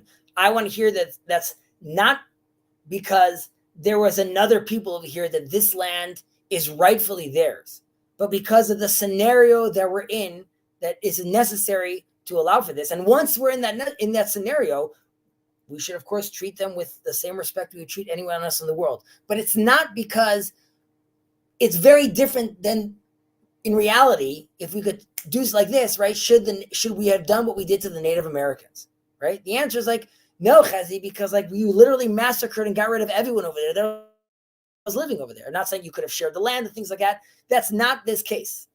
And it's not the case that like really, if we could turn back time, we should have given it to them. But now Israel's here, so it's too late. And politically, like it's too far. And I would like to hear, again, at least within Israel, that the narrative is more we're here. And this goes back to the Declaration of Independence. That's all you have to you have to say, because of the vision of the prophets. It had nothing to do with politics, and it doesn't even say the word democracy. It's just the vision of the prophets, and that's why we're here. And now, because it's 2024, we're of course going to be participating in a political game. And also because, and specifically because we're Jewish, we should do so at the highest level. And I'll just say, right, on the macro level of this conversation, I was sort of contending with myself whether uh, I should offer this tochacha to you. Rebuke. And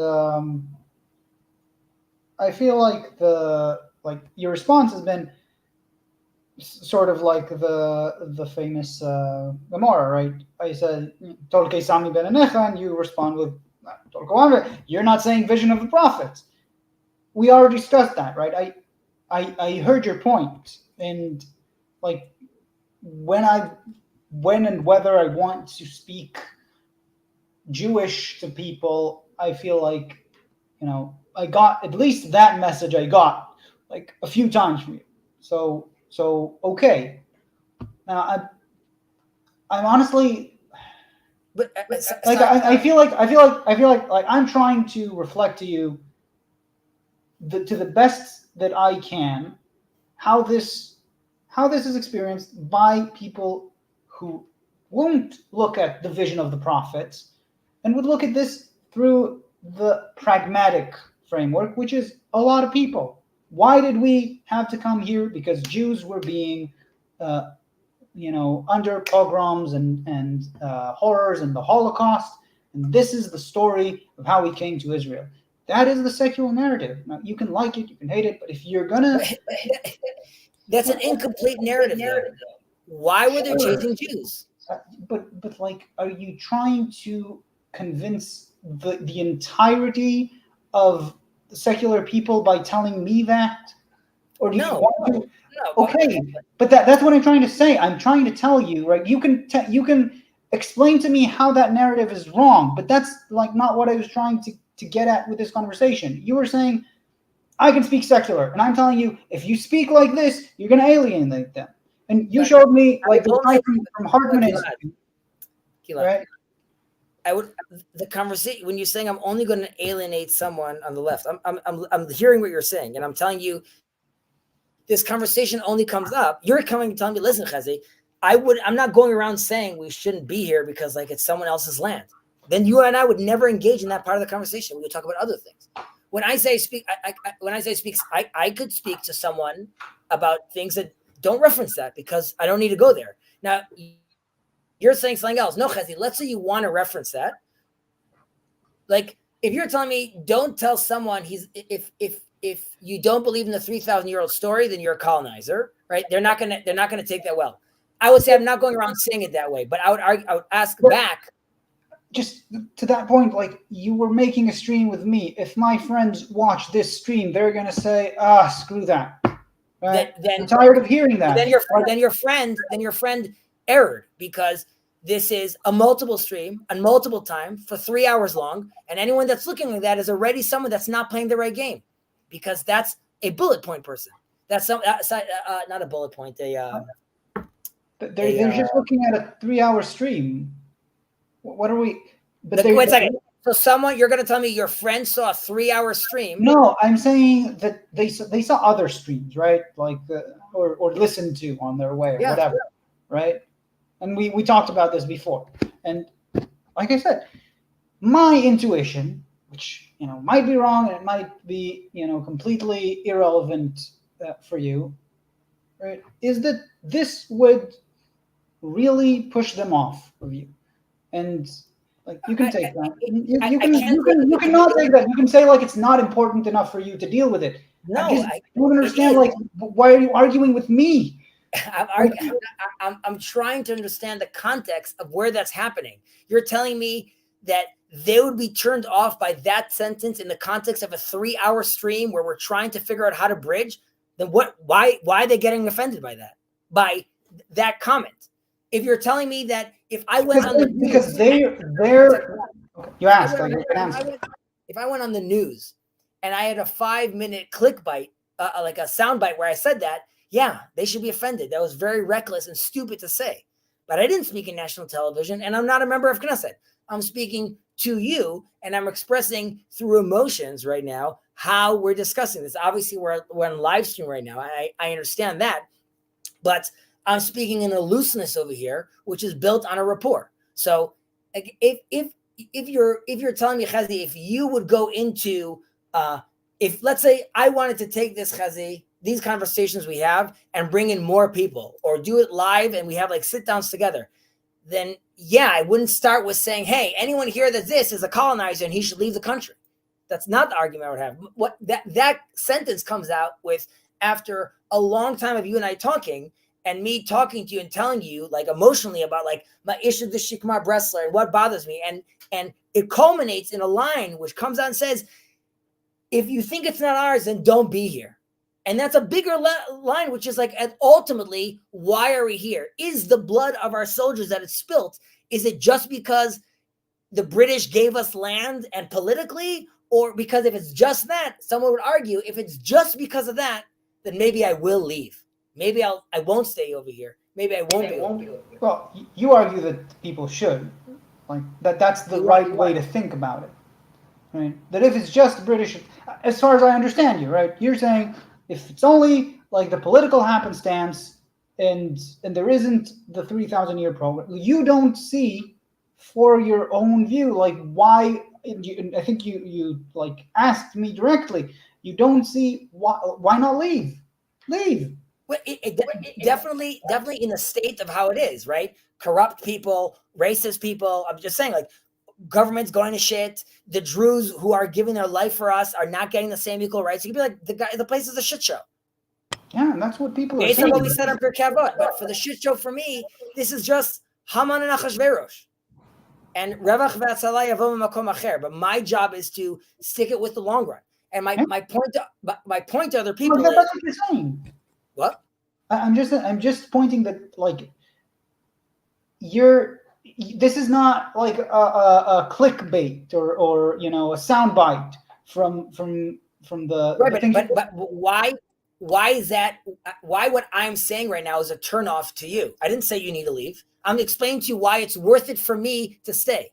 You're saying, right, that when you look at my mindset, it is, I don't know, impervious to you. You're saying it's something that, like, you're saying something like, if I were in your shoes mentally, if I would think the way you do, if I wouldn't have that narrative, here's the conclusion: leave.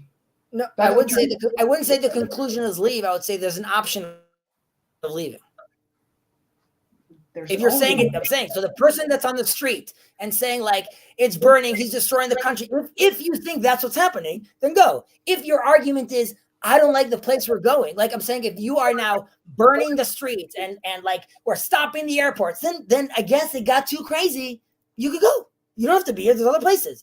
If you feel like there's what to salvage over here, I don't know, maybe don't do it by like doing it this way or using these terms or saying things like, I'm saying this comes out in the form of, again, what I hear, which is Medinat Israel, Medinat Yehuda. Those arguments that come up, right?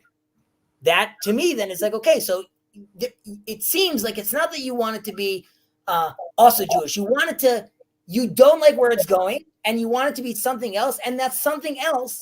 Because I could be like, I also want it to be fixed from where it is right now. There's something else you want. And I'm not saying you, Gilad. I'm saying the voices that I hear that I will repeat that too are saying, and I don't want it to also be religious or have that component. And even the people that say, yes, I want it to have a religious component, to them that is to the people I speak to or heard, is a very weak cultural sort of resemblance and not, I don't feel something that's very deep. Now, you and I have many conversations where I said, I appreciate the effort and time you spent learning about these things. And even though you don't think they are divine, you still think that there's a treasure trove of knowledge over there that's worth learning. And that understanding is more than just culture deep. That's deeper. That understanding affects policy and many other things. And that's what I'm saying people need to have. But the people that I feel that I need to say that line to are people that say, I'm not interested in jumping on a Pirkei Avot stream, and I'm not interested in that language. I'm talking to the person. You could be like, it's extreme. You could say the media made it extreme. But to the person that is disgusted by the phylacteries, yeah, then don't be here. That's my attitude is not like I don't want you here. You're a bad person. I'm not going to defend you. I have more of a right to be here. None of those things. My argument would be to that person, if you don't like it so much, you sort of pick the wrong place. Because if it's just like, no, I'm here and it's worth dying for, not because of the name, because it's called Israel for a purpose and it's in a specific place for a purpose, and all these things are have a context to them. But if you want to remove all those contexts and say I'm just here politically, then I would argue, if I don't, you know what, maybe I'll use the wrong word, don't go. There are better countries you can hang out at. Okay, the idea, right, that this is the second point that I wanted to make to begin with. Like, that's another point that's always going to sort of tick off anyone with a secular mindset, or most people with a secular mindset. The notion of, like, you think everything here is a shit show, the conclusion is leave, right? Why are you here? You can have a better life somewhere else, is also kind of really misunderstanding the framing and the notion that, yes, a lot of people are leaving, right? And it's a very difficult and very sad thing to do. Am I misunderstanding? You just said, and many people are leaving. If I'm misunderstanding them, why are they leaving?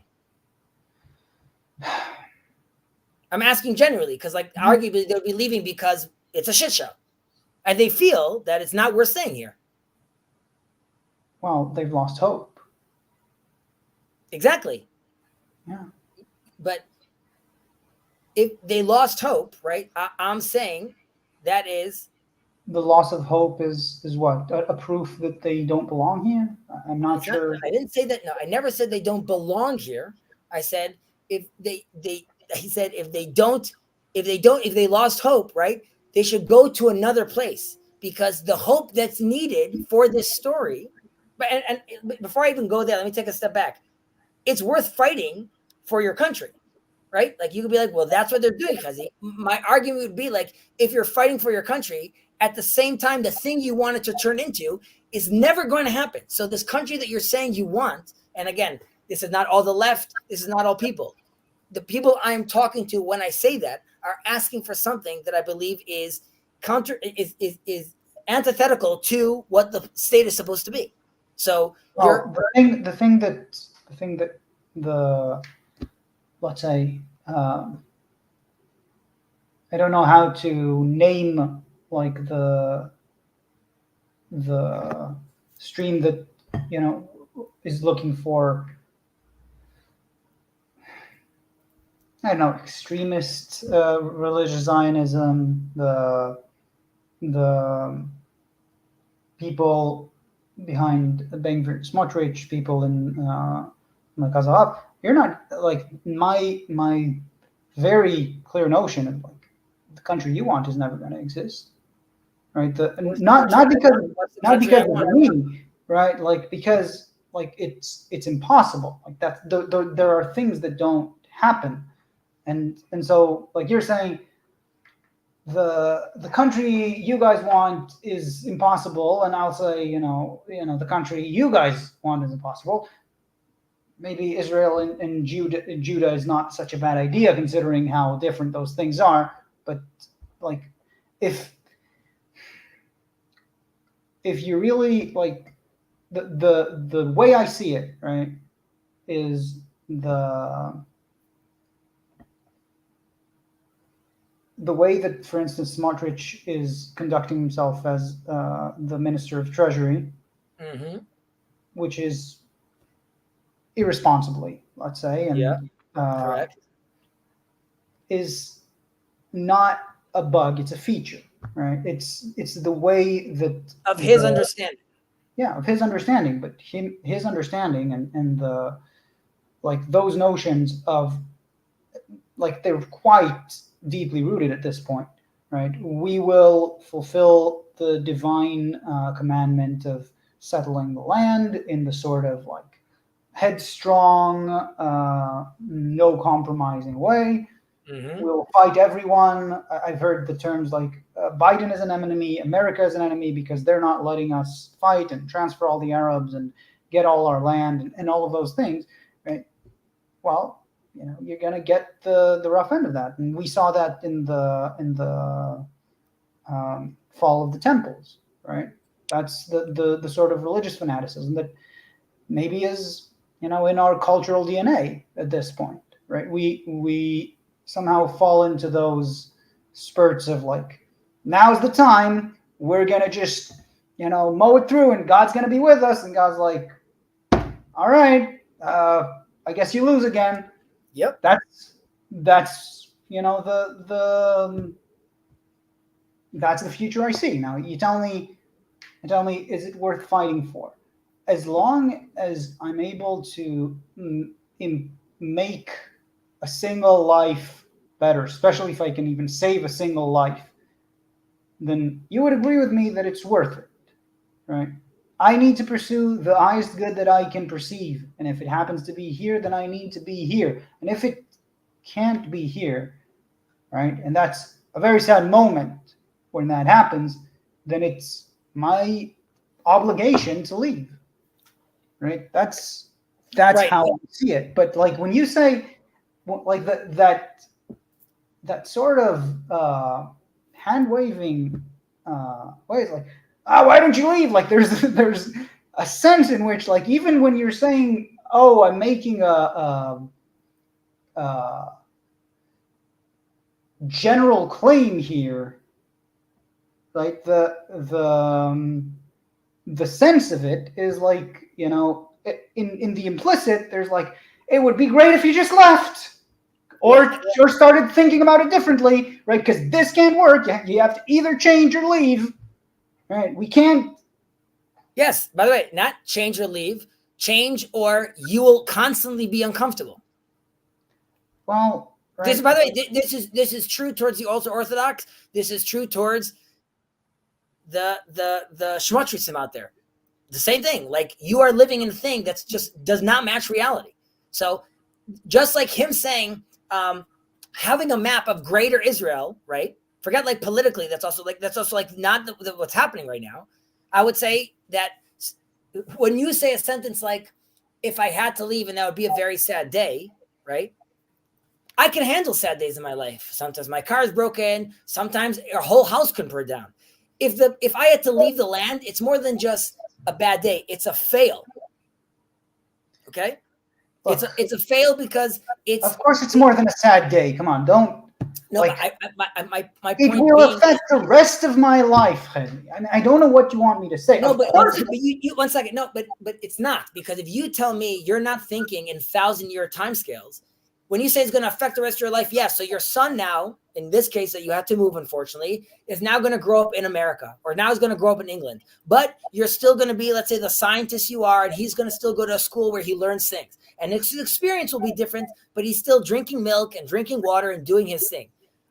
I would say, for as religiously, if my experience is not in Israel, my experience as a human is diminished spiritually, emotionally. It's more than just that's why it's called aliyah, right? We're ascending to this place. You don't call it aliyah to Switzerland and Yerida from Switzerland.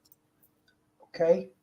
So I hear you when you're saying that, and you hear me when I'm saying what I'm saying. I don't like. Okay, if that's the case, right? Doesn't it behoove you to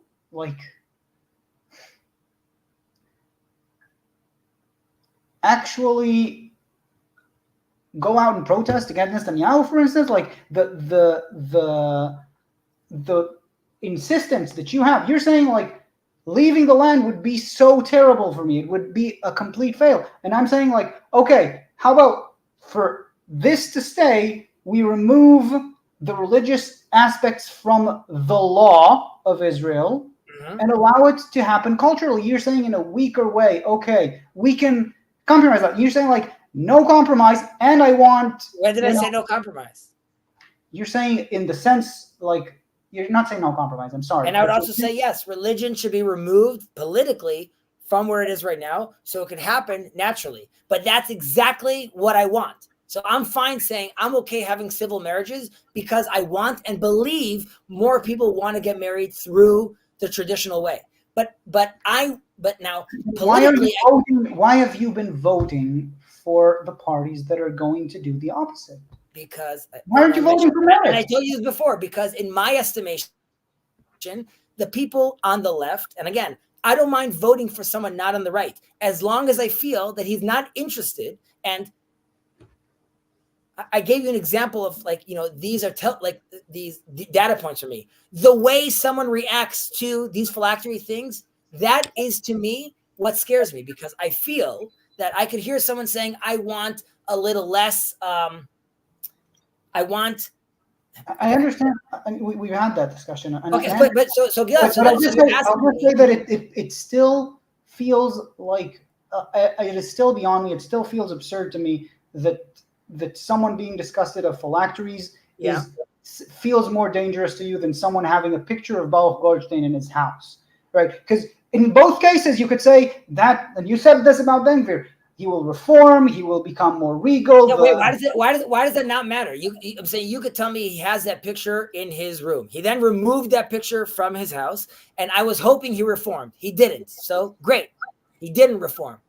I'm not interested in him. I want him out of the government. And I just pointed out in the conversation, which is other people in the government realize as well. I don't want him there. He's a bad dude. Yeah, but I'm just saying, like, originally, right? Yes.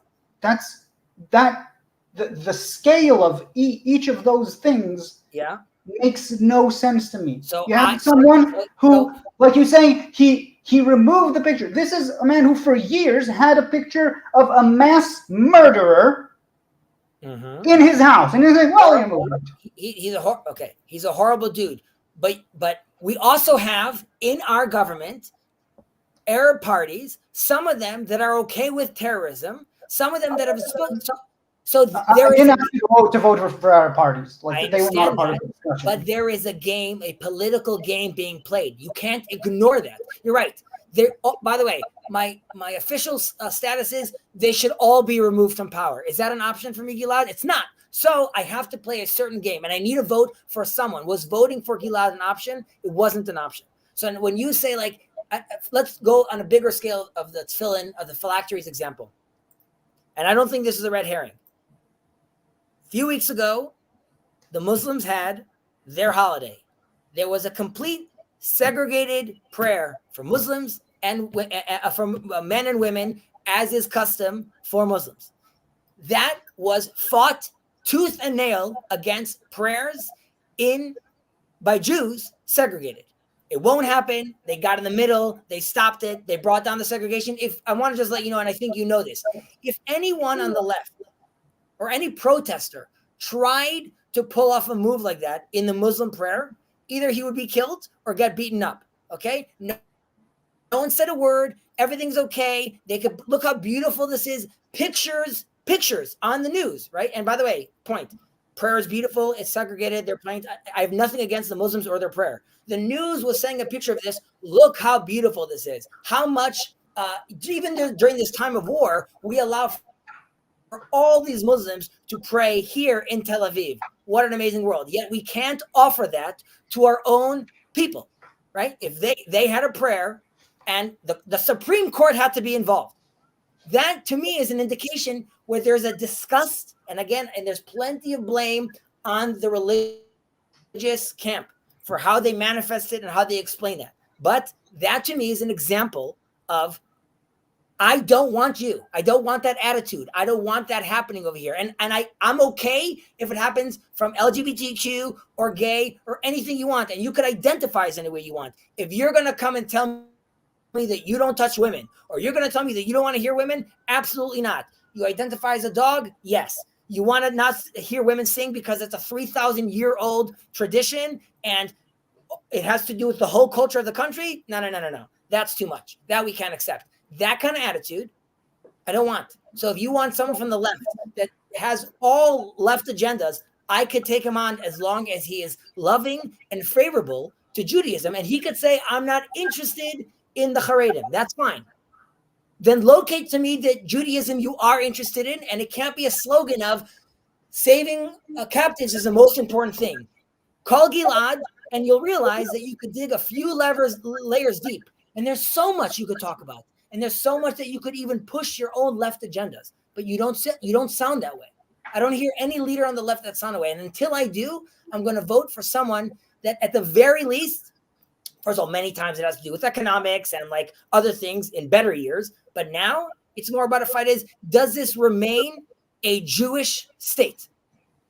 And that to me is extremely important. Even though my progressive and let's say liberal sensibilities, yeah, I have to do this and close my nose. And I've already said this in the past, that if I was asked to do it again, knowing what I know about behavior, that I wouldn't have voted for him. And right now, why am I not protesting? Because I think it does nothing. And I think it's the way they protest over here is also disgusting.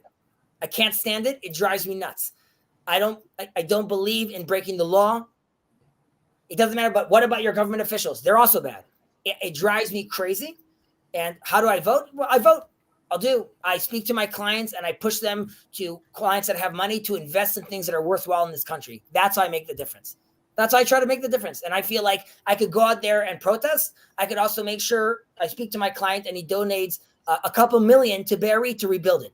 That to me is the bigger win because the government's not doing it and they don't know how to allocate that money. And the way I'm going to explain it to this client of mine is with the language I use, which I'm saying this is for the benefit of the people of Israel and unification and working together. And I wish our governments would be able to have these kind of conversations. But when I say, and I'm circling back, I speak secular, my point being is I don't live in a world where I'm sheltered or I don't have no context or I don't know what's going on around me. My attitude is I'm seeing things that you see. I'm speaking to people that you speak to. Yes, of course, there's differences with how we decide to frame the world. But when I'm speaking in that language, when I'm talking that way, I'm speaking to the person that is coming out against the Jew in me. And I don't think you're doing that, and I don't think many people in Israel are doing that. And I've also said this, and I'll say it again. I totally understand why people are doing it that way. So again, even in a conversation that someone would say that to me, Gilad, you introduced me to your friend right now, and your friend is speaking that language. My first attempt would not be to speak in that way. It would first be like take on the blame myself and say, yes, there's a lot of work and responsibility that we need to do as people. And I would argue to the person that's watching this stream, would say like, man, the thing Chezi said over there, I didn't like that. Oh, wait, is Chezi also speaking to Christians and Muslims and Noahites? Maybe that's not the guy that's my problem. Maybe instead of like nitpicking what he's saying, that's definitely someone I want on my coalition to push other things. So like if someone sees me as, let's say, closed-minded, then like who is the open-minded? I go back to Gilad Karib. Okay, great. So you want a Judaism that is based on like completely not tethered anymore to the tradition. So like, I don't know what people are also imagining what, let's say, an open-minded right-wing person would look like. I would argue this is what it looks like.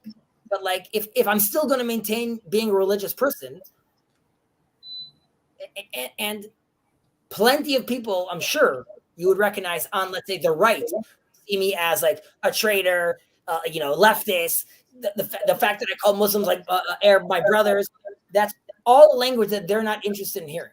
But on the flip side, I would expect my friends on the left not to be insulted by me saying Baruch Hashem.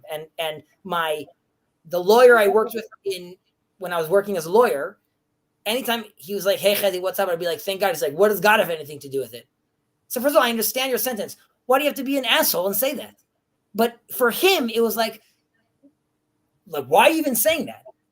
You're in the land of Israel, okay? So just check yourself for a minute, okay? That's why I said it. Maybe like that kind of set question is like bonkers to me. And that is a point to me. Like that attitude, no bueno. I have a question. Like you said a lot of things. I did say a lot of things. When you say, for instance, when someone around me would say, well, Hashem, someone, let's say, who's not extremely religious, right? Again, sorry. Yeah.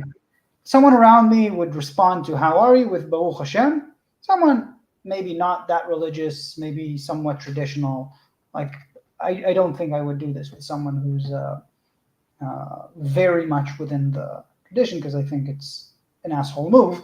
But someone would say that, I would usually make some joke about it, because around my circles, right, that's not the common response that you would get. Someone says, Baruch Hashem, you're kind of like, that stands out. Would you consider that like offensive? I wouldn't think it offensive. I would just expect you also to laugh every time you picked up $1 because it says in God we trust. How ridiculous is that? I don't pick up dollars. It's against my. My point would be like, if it's strange, then it should be consistently strange. If you saw a Buddhist, it should be strange for you. If you saw a Muslim, it should be strange for you. If you saw him playing with his beads, it should be any religious element like that should be strange to you. And if it's not, then I would ask, why is the one that is your religion strange for you? Well, the first option is the right one. Everything's strange to me, and that's sure. I have no problem with that. Then there would be a consistency to that. It's fine.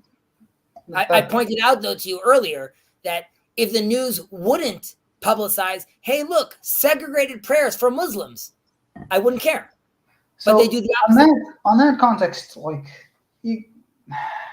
this doesn't relate to all of your points, but the issue with the segregated prayers was not the issue of any segregated prayers happening. Like if you want to compare this, right, and this is I think where you find the clash and where we don't see it the same, right, is my analogy would tick you off, is I would say, like, if you wanted to have a segregated Muslim prayer with the muazzin, in the middle of Bnei Brak or Nasharim or wherever, right, there would be fights going on, right?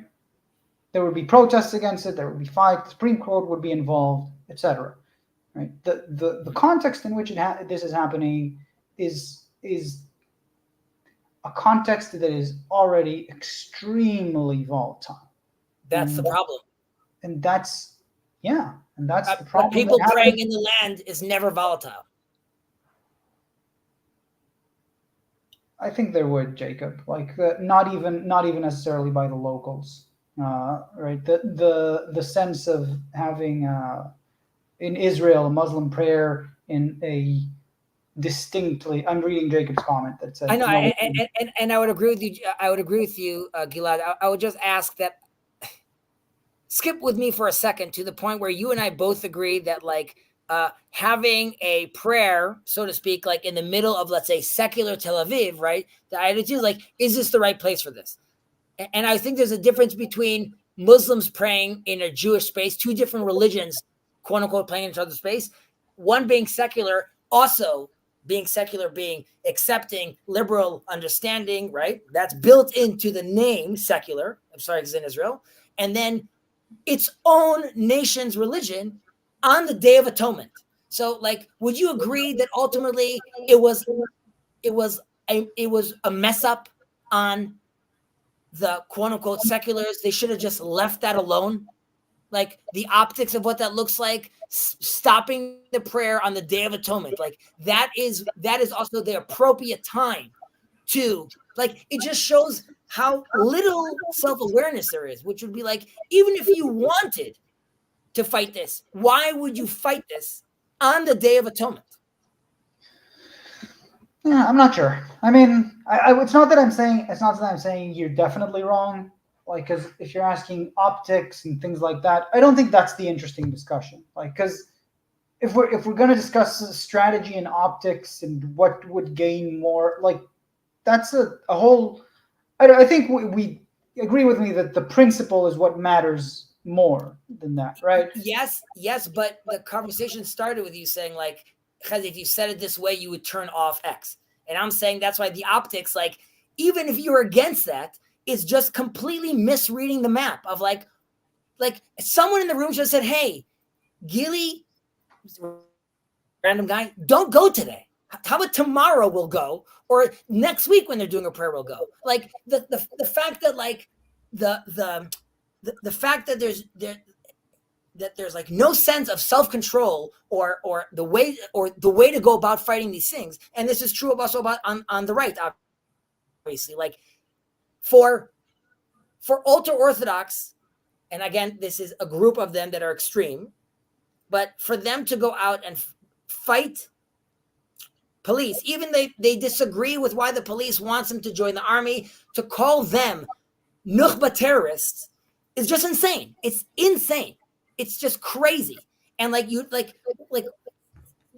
it's, I don't even have any words like to express myself, which is just like, even if they wanted to fight what they wanted to fight, like you could do it. Just, block the airport, shut the country down, do the same games everyone else is doing. Using the words Nazi or using it's completely insane. So those are two versions that just don't work. So you've heard, I don't know if I don't remember if I sent you that episode with Avi Sagi discussing the Yom Kippur thing. He compared it to the Gemara about Rabbi Akiva and Rabban Gamliel.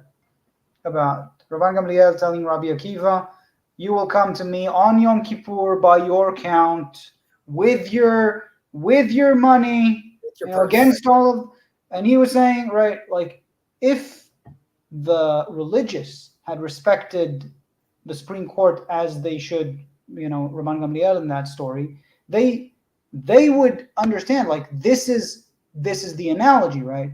And the issue of the religious, like, not actually seeing our institutions, our country, as having any authority, even in the sense, right, that in that Gemara, it's very clear that Akiva was right biblically, right? Like that, or I don't know if biblically is the word, but he was right halachically. Like he had the right time of when Yom Kippur should be.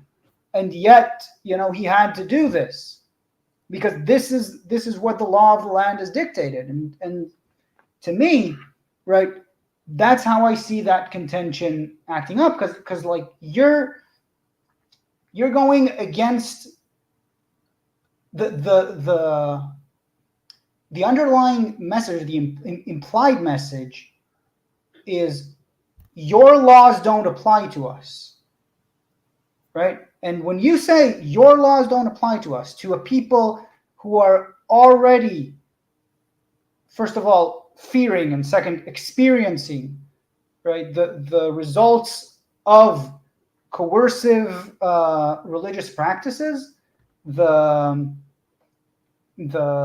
result is going to be a clash, right?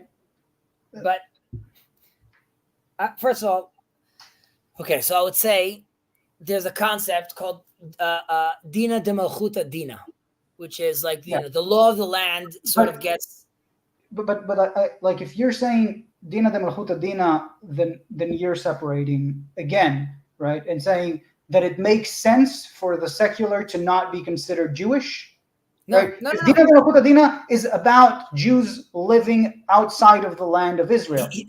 Yes, historically, but it was also adapted in the land, which is like, okay, you have people, religious people that want to say like, okay, what we only accept divine authority, right, or rabbinical authority. So how am I supposed to actually deal with like this group right now, right? Or let's say even if I know that they're secular, I know that they're working on the Sabbath, like the electric, like how do I deal with that as a religious person?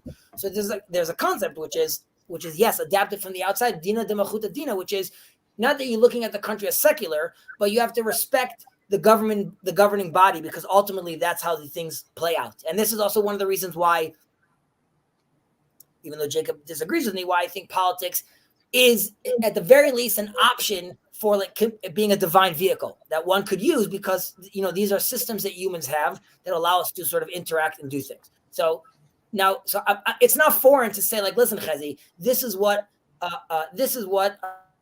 the courts decided, right? And you need to take that into consideration, or you need to take that. Or you need to abide by their rules because of Dina de Malchuta Dina, right? That's just like giving me a religious context why I'm doing this. Besides being a law-abiding citizen, I'm being a law-abiding citizen because the supreme law tells me to be a law-abiding citizen. Now, the rub comes into, and we've discussed in the past, and I disagree with this, right? Okay, secular court is telling me to do X. Who are they? They're no one but Dina Demachuta Dina. I'm gonna listen to what they say. Secular court is telling me to do X, and it's also against my religion. Okay, so at the very least, I would hope what's guiding. Is it against your religion to do the prayer elsewhere rather than in Dizengoff Center? No, it's not against my. No, it's. No, I mean, like there were a lot of possibilities to do this. Correct. Without, Yes. yes. Underlying the Supreme Court's ruling. Yes. The question then would be, okay, what is the only way I could accept the ruling of the Supreme Court, right? For example, on the left, someone would come and say, why is it okay for me now to block highway, block airport, do illegal work? Because the system is corrupt. And that's why I could push back against it. On the flip side, yeah, you usually need to listen to the Supreme Court unless, and again, I'm taking an extreme takeover here, they've been co-opted by different ideologies, which means they no longer are stemming their authority from anything that I recognize. So I don't care what they say. Yeah, because if that's the claim, then like the dividing lines are clear. But if you're telling me when that's the claim, I'm just making that clear. If that's the claim, then that prayer becomes political. Because now it's not about the Day of Atonement. It's about you saying that court is co-opted and I don't care about what they say. If that's what... It could also be that, well, first of all, yes, number one. And that's why I agree with you that could you guys have done this somewhere else? Yes. Now, there's another sense, which is the concept of this idea, which is 1 second. If we're at a point, it doesn't matter that we could do it somewhere else. If the Supreme Court values that over this, then there's a bigger problem because that is the tension, which is like, but if they do this and don't do that, why? It would seem that they're saying no, not because there's other places to do it. They're saying no because they are devaluing what we're doing. And I would argue that, let's say, again, this goes back to the optics. Supreme Court use biblical language, showing them how much you care about this concept, and yet showing them, nevertheless, because of that, it can't be here. But instead, it's don't do this because rule secular 1 says no. Don't talk to me about prayer through rule number -34, because now it's the land of Israel and all the baggage behind there. And this goes back to the conversation that we've had, which is right, like the Supreme Court could first go to its own treasure trove before it decides to jump onto the secular, and that would at least give the religious being like, okay, at least they are toying with the ideas. They did that during the Declaration of Independence. No one's interested in doing that now. And I doubt the word prophet would have even made it inside if it was being done today. It's like... If it was being done today with this government? Come on. I don't even mean this government. I meant the I would say... the evolution of the people who made that declaration. No, imagine having in God we trust on our money here. What kind of uprising you would have from people over here being like, no way are we doing that. That's ridiculous. Yeah, right. Right. So I think it's a problem if we're more secular than America. It's a problem. And the reason, as I'm saying, is all about what happened since the founding of the state. If you're looking at in contrast with what Jacob is saying, right, that secular Zionists hate and have always hated Judaism. If you're looking at the history of how these tensions have formed and developed, right, that's what I would blame for that. Now, if you ask me, why is it that I would be riled up by having "In God We Trust" on our money? Is it because I hate religion? Is it because I think that all Jews are ill-meaning and want to bring us into a forever war with the whole world? The like that, those are not in my scope at all. The reason is I see the trends of power and manipulation and coercion at play with that. I see what Leibowitz was warning about, that the religion has become corrupted by its connection with power, right? And I'm not saying religion itself has become corrupted. I'm saying that the religious institutions have become corrupted. And I think you would agree with me that the Rabbanut and the ultra orthodox and the coalitional agreed payments and all of those things, the wave from recruitment in the army, like there are a lot of things that go into that. But going back to the laws, having a Jewish basing to their rulings, right?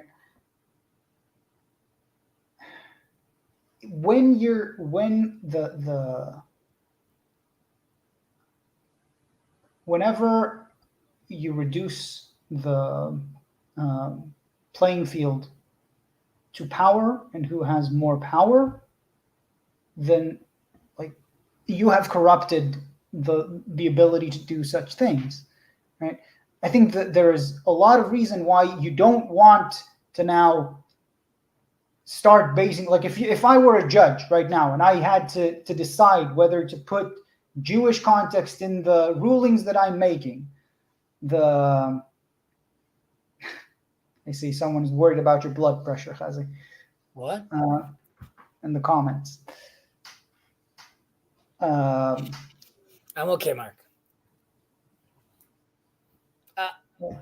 If I were a judge and I needed to consider that, then I would consider, okay, like, is that setting a precedent? Is this, going towards the, giving now more power to this group over that group? Is that going to be now, like, is the need to respect the law and move your prayer to a different place going to be now dependent on how I phrase my ruling? Like in that specific case, again, it would be like, unless again, I'm not saying they need, just on that example, I'm not saying that they need to, I'm not saying that they must rule based on Jewish law. And like you're saying right now, like I would expect them to, it's a case by case, and yes, they have to take all these things into consideration. My point is that it's not even, to them, it's like, that's nonsense. And my point is like, that nonsense is common law, which is where you get your law from, which is where language comes from, which, like, how do you know that it's nonsense to them? Like, are you talking about judge by judge in the Supreme Court and their own, like, understanding? I'm talking about the Supreme Justice Alon, who tried to do this and was met with a tremendous amount of pushback in the courts, and for a secular pushback. And many of it, which is like, we are trying to be like the rest of the world. And sorry to be biblical, but when God says, when you come to the land and you look around you and you'll give yourself a king like what's around you, assuming they're working well. Now you could be like, what's my barometer? Like peace and order, good. Now you and I agree, like, okay, there's peace and order, but that's because there's public lashing, right? So no, there's peace and order, but we behead the women. No, but so we want to find that balance, right? So I would say, like, we want that order if it means that Jews are not praying separately right now on the Day of Atonement. So you're right, being like, but they could have played a different place. You've lost the mark. Now I want to take a step back for a second. I digress for a moment, but it's relevant to what we're discussing. Korach, right, complains to Moses, right? This hierarchy is like nonsense. We're all holy. What is this? All the power is being accumulated by you. And it doesn't end well for him. Now, the sages say, why did he was so wise. Why did he think he could just abolish the hierarchy? And the reason is because the reason they say is because he prophesies, he saw his lineage, and he saw his lineage was eventually Samuel.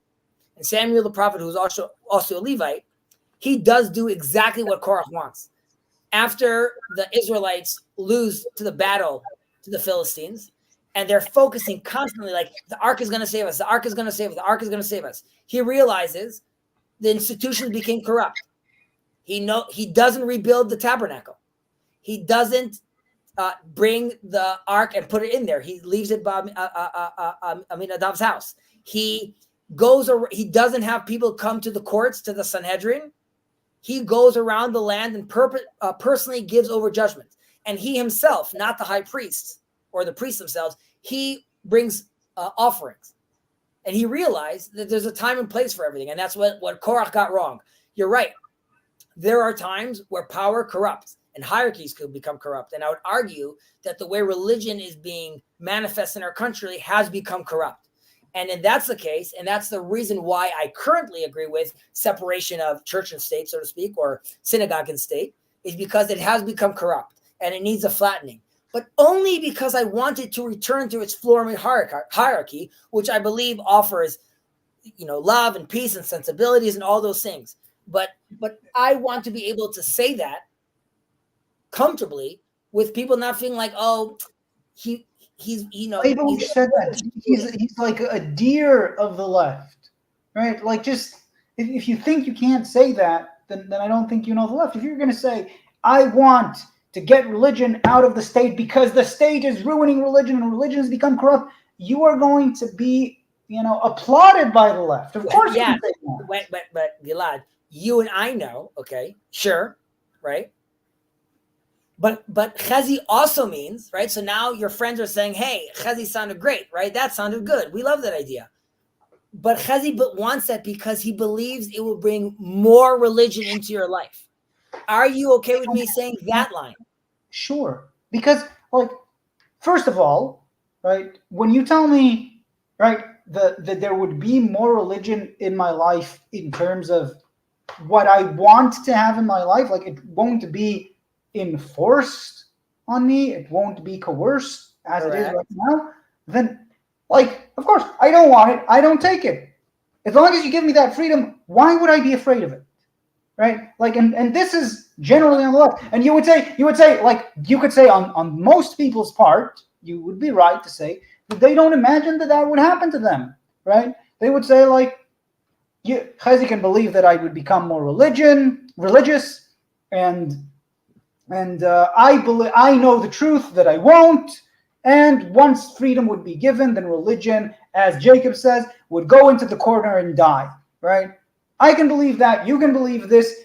As long as we agree that we can just take it out of the state's power, we would be cooperating greatly. And I don't see why you need to hold that, even if they're wrong to think that religion will go into the corner and die. And personally, I don't think that would happen. I don't think that has happened. I don't think that secularism is, or even atheism is, the death of religion in a very deep sense. There are a lot of ways to look at it, but even more than that, I would say that people are undoubtedly thirsty for spiritual content in their life. So right now we're at a point of agreement, right? I agree with you. The question would be, right, again, and you're saying, I would argue, so you and I come and say, okay, Chezi, on that point we agree. And then if they want to think that religion is going to just dwindle and disappear, let them think that.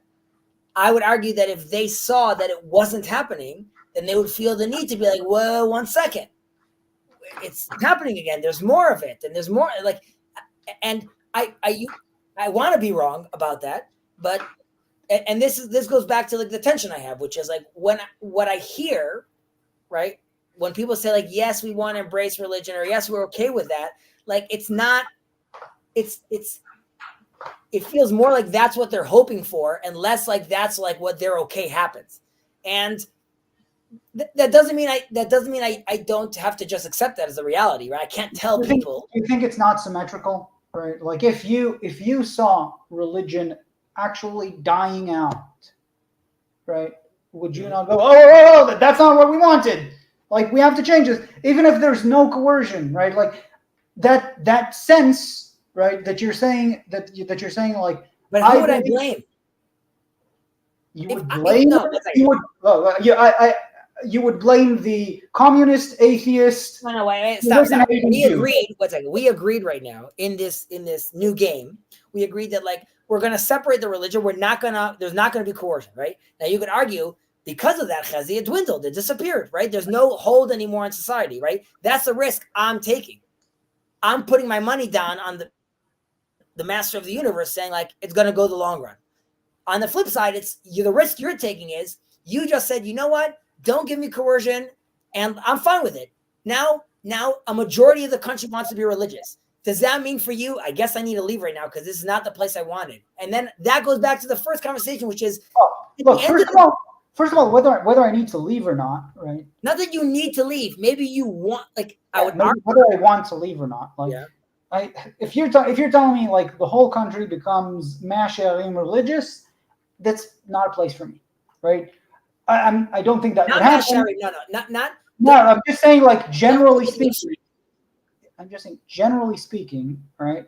If I live in a place where I feel like a foreigner in a very deep way, right? Then I don't see myself staying there, right? When I say masharim religious, like that's a big problem. Okay, so Gilad, so there's a good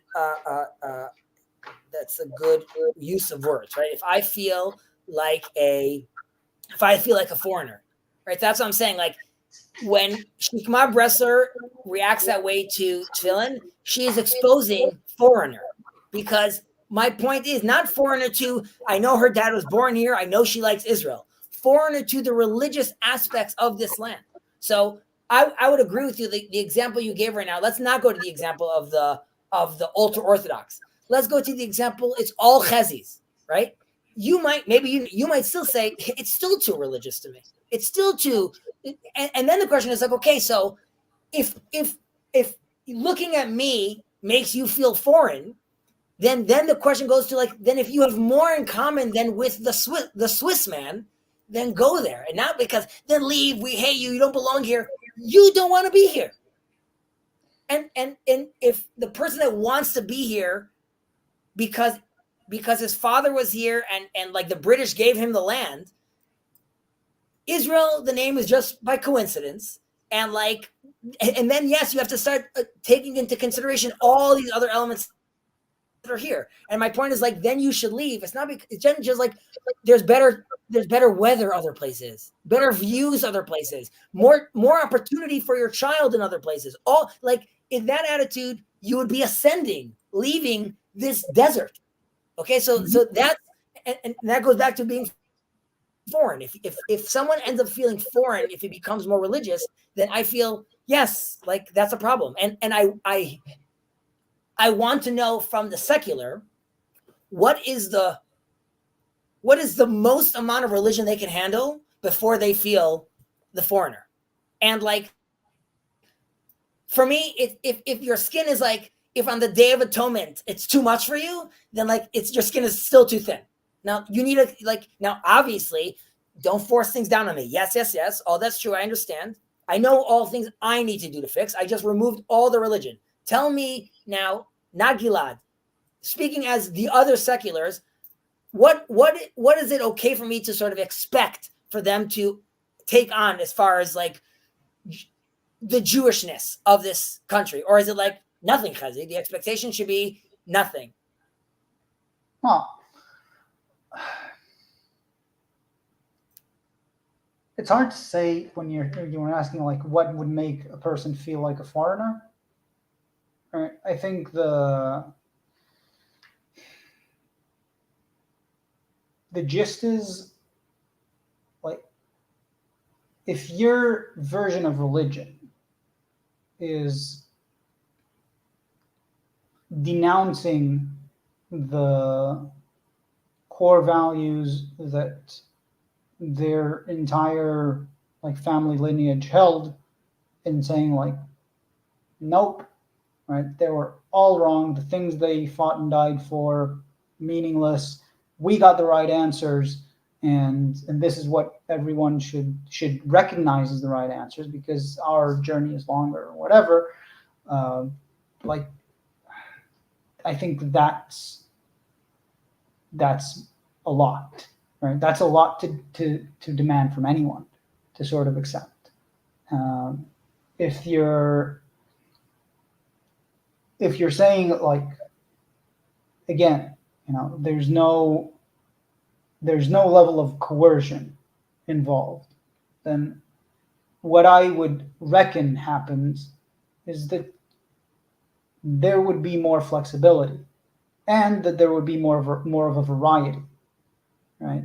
Like, my intuition is that if you're in a state where the playing field is equated, where you can, especially considering that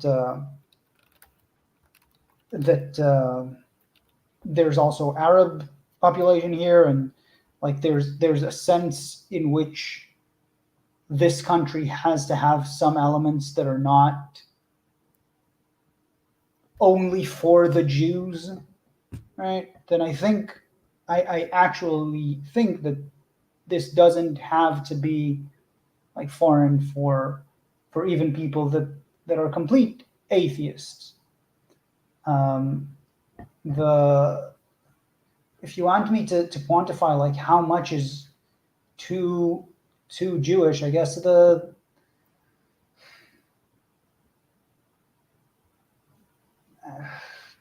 don't know. I mean, maybe you could reframe the question. I just don't know how to approach it. It's a hard question to answer. I like, you don't like, you have, we've decided, right? Like, it's mandatory to learn math in this country, right? Mm-hmm. You're just taking it. You never think about like, I'm being forced. You're just looking about like, this are the fundamental things that I need to learn. Sometimes you think about you're being forced. I'm just like a kid in school. I'm just saying we bought into the system, which is like, well, you need to learn how to, like, I'm saying your parents, right? They're forcing you to eat. They're pretty like, you're like, this is the game I'm playing. Okay. So I would say like, if back in the day we had like everyone's like, I'm thinking of, let's say, old Israel, right? Which is like Ben Gurion was secular. However, he knew vast amounts of the Bible by heart. And when people would study the Bible, they would put like a kippah on their head, right? And the attitude was like, okay, I'm doing something, I'm showing respect to something. Or at the very least, like, we know if I go to the Taj Mahal, right, I put on my covering, right? So like, I'm participating in something holy.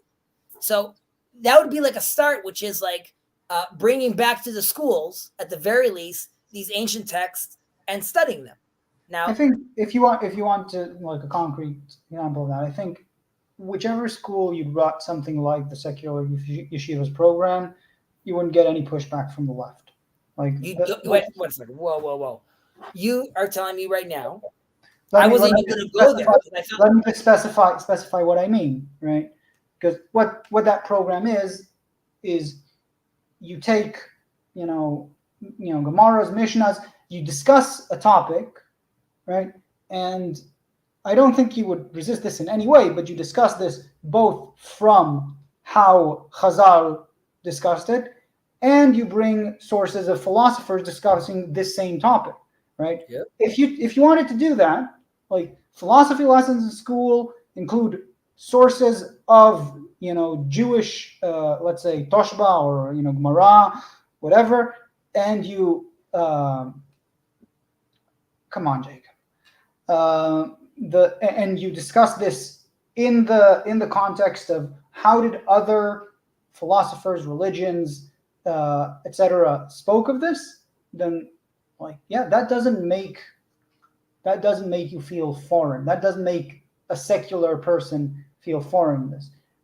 Furthermore, let's say okay, a party, something that I think religious Jews don't understand. if you want to get secular people to sort of reevaluate how they see Jewish texts, what I always do is I tell them the story about Elazar ben Dodaya. Yeah. Yeah, that's the one. That's one that, like, most people, even those that know a bit of Gemara, they don't know. They don't know, like, the humor in it. They don't know the sort of right, when he goes to a prostitute and the prostitute farts and says, like, this fart is not coming back into me, that's how you're not going to be accepted back in atonement, right? Like, that sort of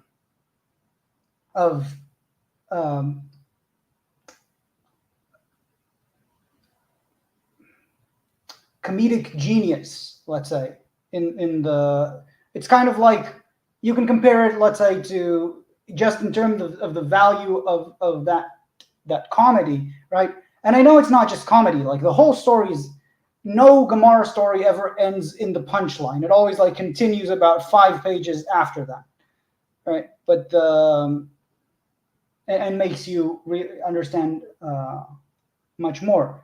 But, like, just the sense of having the ability to relate to those things under your own perspective, that you don't need to now, like, accept this, like, now we're doing, like, this is the only source of authority.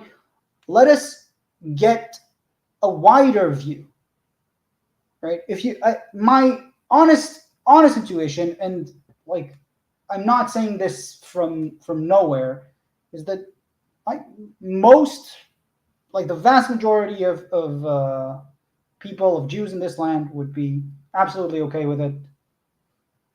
And if you're muted, Chezi. So I don't share your optimism about, let's say, if you went out and said, and again, I'm not talking about only from the age of 18, right? I would say, like, are you okay having in school these things, like you just said, taught like how many rabbis teach these things, where, like, you know, like, going through the philosophical texts and going through the traditional texts and seeing how they work together. Someone reading Rav Soloveitchik, someone reading Leibowitz, looking at all these things. I think you would have a lot more pushback, and the reason is, and this might be controversial. I'm trying to think what example to give. Okay, so I would argue that their parents would be more concerned with their son becoming more observant than it is if he, let's say, and I'm not saying this is a bad thing, but I'm just saying a different life choice. For example, like, they would be happier if he like, became trans, or decided to come out of the closet, than become more observant. Yeah, and the fear is like, founded in reality, right? Like, when I hear of someone, a friend's sibling, or, you know, he's like, I'm going, like, oh, he's mitchazek. It's like, that's concerning, right? Because a lot of the ways in which people go down that path are not pretty, right? Maybe that's because they pick an extreme because they're coming from a place that has, like, no context for that. I would argue. For example, someone suddenly discovers some religion, and, you know, he wants it, he's hungry, and suddenly he hears a rabbi, you can't do this, and you can't do this, and you can't do this, and you can't do this. And there was never even a version for him, and I'm just using this as an example, but I'm no one, and I'm nothing, and I'm not an authority. Maybe you would have a different experience if he came and joined Ben's stream with Chezi, and would hear, like, the same Torah, and one where he would realize that just talking that way to his mom now is more disrespectful than he was before. And so, right, but the argument is, I would say that there is more room for nuance if I come out and say something about, let's say, if again, less so in Israel, but let's say if like use their own pronoun, or I'm calling out this person, it's like, you're not sensitive. That's not a Shiite, that's a Sunni, or that's not an Arab Palestinian. It's like calling me out on the nuances. How many seculars know the difference between Mitnagdim and Hasidim and Breslov and the people that are in their own backyard? To know the difference between if you're nervous that he's going to become X, why don't you show him that there's Y? I mean, yeah, but also, right, like if you're looking just a second before social media, they would have been just as insensitive about everything else. Right? Like people, and definitely about Sunnis and Shiites and. But I would argue that before social media, there's more unifying, and I would say as including social media and the internet, but also taking on these different ideologies makes your own ideology that you grew up on more foreign, right? So the kippah disappears, and there's no need for me to look at this book from like a respectful perspective, because like these are all narratives, and it becomes more and more amorphic. So like if I'm asking now like a new person today, like if these texts have value, and they do, that's what I've experienced. What do you say? If these texts have value in them, yeah, right. And I believe that they do, and you present them not as a source of authority, which is what the seculars are going to always run up against, because that's what secularism is, right? But as a source of beauty and a treasure, then you're going to have a lot more success. And I agree that the elements of these people going to extremes once they find religion are a part of the same problem. And if these sorts of interactions, livriut. Thank you for speaking in your native tongue and culture. I appreciate it, Gilad. Yeah. So, Gilad, should we start a party? You want to start a party? Start a movement?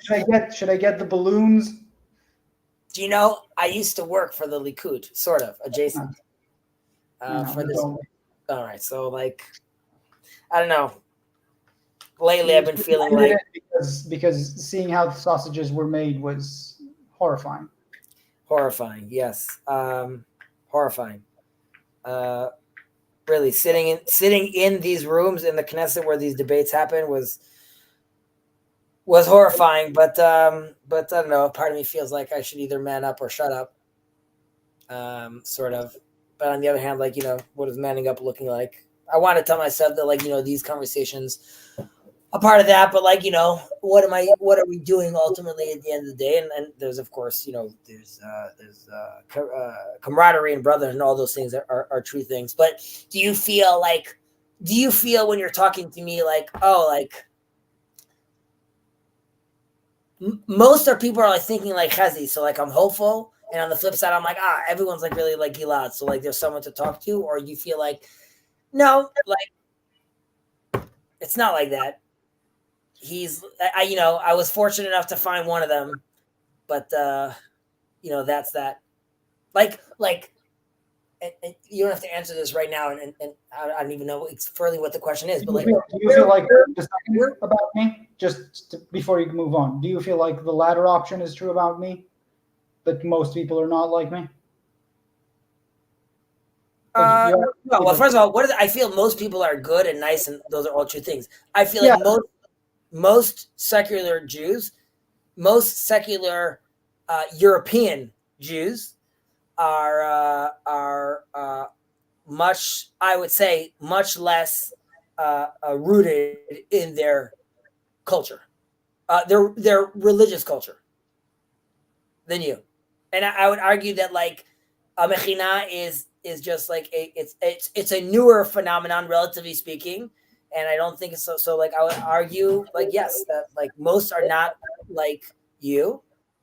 However, I do believe that I do believe that most can be, I would want to say, quote unquote, convinced.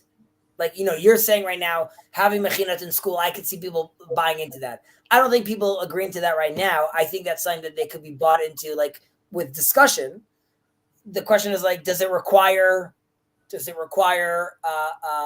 let's say, for all intents and purposes, we might have had less or more 10 streams. So does it require 20 hours worth of conversation per individual, per group, or like, and you could be like, so what if it required a whole month of conversation? That's also fine. It is fine. I wonder, like, again, and this goes back to the beginning of the conversation, which is, the optics of it. Like, how do you do something like that? Like, you could be like, oh, like, I can say how the people that have inspired me have been doing things like that. So I can say about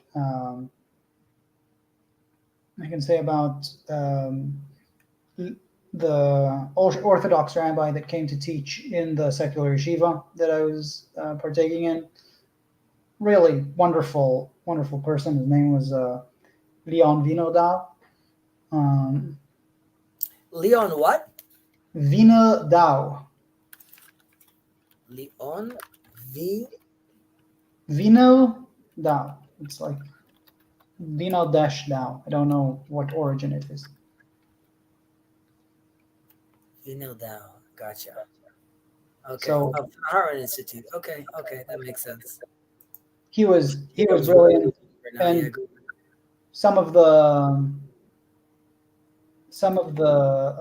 things that, like, for instance, I would never have managed to enjoy, let's say, nigunim after studying Gemara, right? If not for studying with that person and the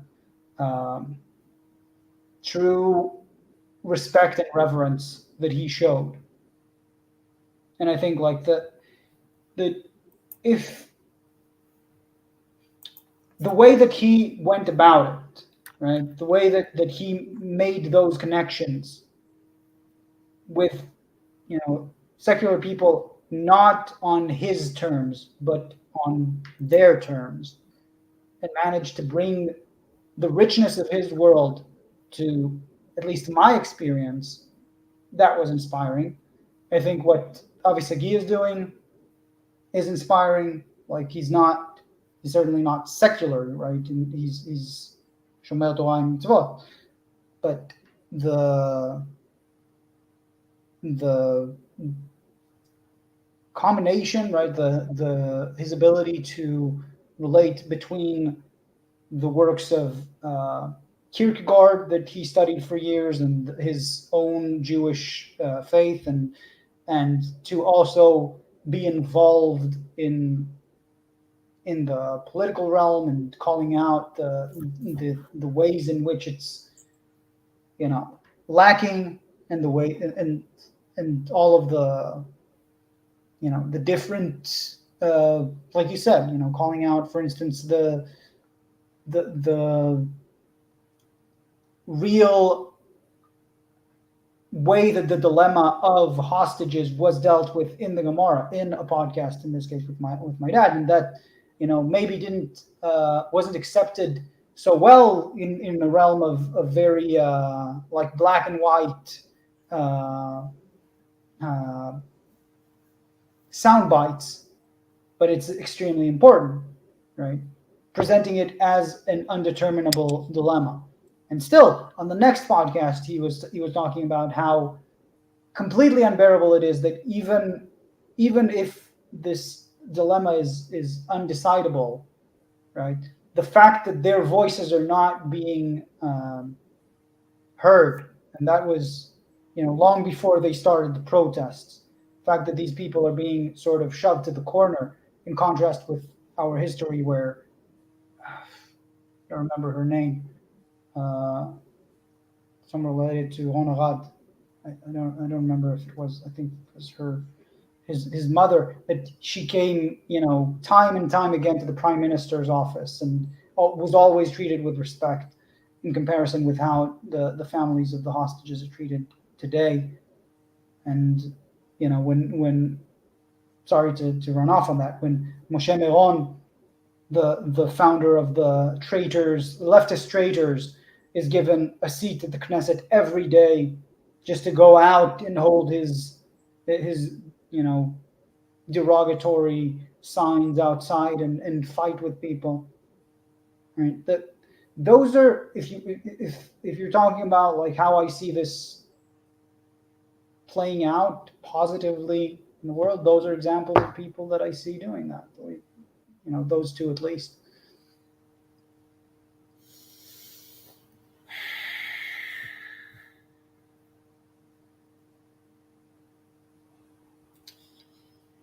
It's tough because like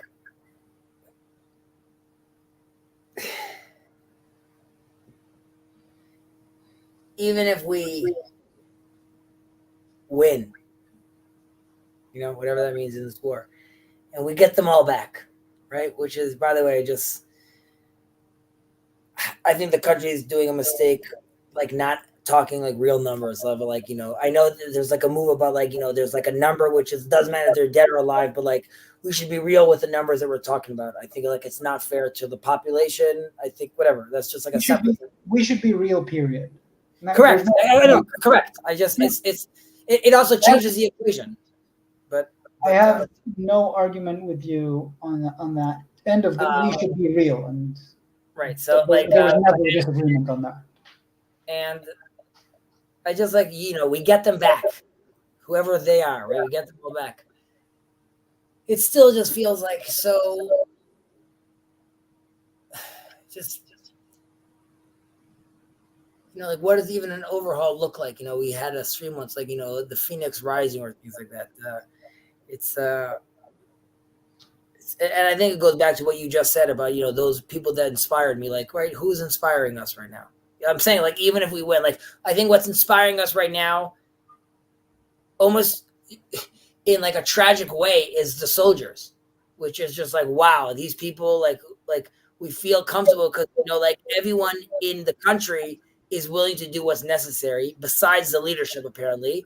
And that's what makes you feel even worse, because you feel like I have this, like, this magical people that is willing to, like, like fight nonstop, right? Like 9 months, like they're still going back, but we are all aware, and they're aware, which is like there seems to be like no goal. And like we're just like, well, we're just like, we got to do this, we got to do this, we got to do this, and everyone's like, we got to do it because we got to do it. But like, you're like, okay, like you just said, we're driving down this car and we're just like looking at each other, being like, all right, like even if we're driving without, using your analogy, we're driving without brakes, and like even if we manage to gain enough speed to jump across the valley, right? Like they're still crashing, there's still like airbag, like there's still like, okay, you made it past the valley, like you didn't crash down, like now what are you doing? Like there's still no gas and you're still in the desert and you still got to do stuff.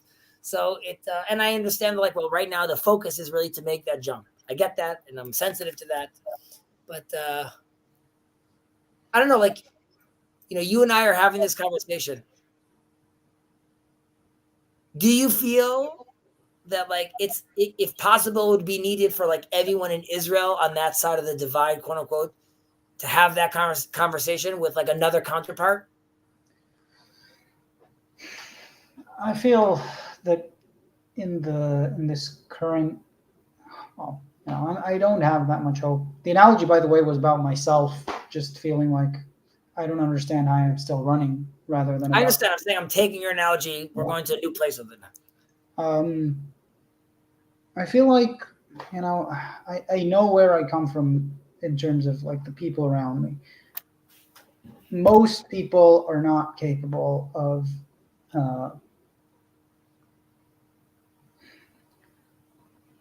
handling deep, contentious, and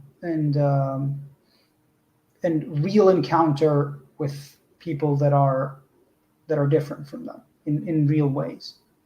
Like that's a sad. And we're not so different. Well, we are different in meaningful ways, right? I don't say that in any insulting way, but we're different. I agree. I'm just saying, like, and even though we share so much, like in theory, Yeah. right? Like, Yeah. yet we're still. Yeah. So, like, if you're asking me, right, there aren't a lot of ways I see moving forward. I think that the least unlikely, because I'm not going to say it's likely, but the least unlikely is some form of like uh, lowering the flames, separation, right? Just trying to like for now, like I don't see in this situation atmosphere, I don't see this leading to coming together and forming around something new. I think the best we can hope for is trying to not step on each other's toes for like I don't know, at least 5 years, probably a decade, right? Like if I don't see how like in the large scale these kinds of tensions can be alleviated in the time frame that like we tend to think about. I mean, well, before I go to that part, so if I understand you correctly, you're saying even if there's the will to have this kind of conversation, right? It's very rare to be able to conduct a conversation like this. Yeah, and I'm saying like I've invested literally the last few years of my life, right? Just building up the skills to be able to have these conversations. And it's not like I was completely unskilled in that before, but the like let's say Vervaeke's work helped me sort of re uh, rewire some of the ways I've looked at different things, and that sort of led me to trying to be able to understand things that I didn't understand, like how people on the insane right think. I'm not talking about the right. I'm talking about the insane right of Israel think, and the like there's a lot that goes into that, and I can tell you that most people just like I think an extremely tall order, and most people are too busy and won't have like the resources and the capabilities to actually get to that place. So the second thing I was going to say then is because you're basically saying like everyone needs to go to their corner for a few years. Uh, Yeah, I think like even in myself, I can say like if I hadn't had my corner, if I hadn't had my bubble to develop in, then I wouldn't have had enough confidence, enough of a spine, enough of a faith in my own uh, mental integrity to endeavor to do these things. Right, like that. Like when a conversation when I was a teenager, a conversation with someone, a classmate that was unlike me was always a threat. Right, I couldn't let myself understand how it is that they are who they are and that they're so different from me, because like there has to be one way to perceive the world and I have to be right. Like that's teenager sort of mentality. You're very focused on identity. And I think in the macro scale, this is what we have like on the bigger level. Like we need to form who we are first of all. Like it's gonna be an opposition, but that's a natural process. And when we are well founded in that, not threatened by each other, then dialogue can happen and cooperation can happen and true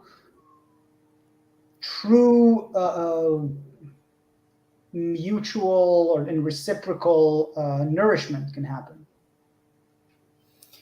So, I've used, I've mentioned this. I've heard someone else use it before, where they said they were speaking to someone and they were TLCing, as in they were being very TLC, which meant like in the context, he meant like,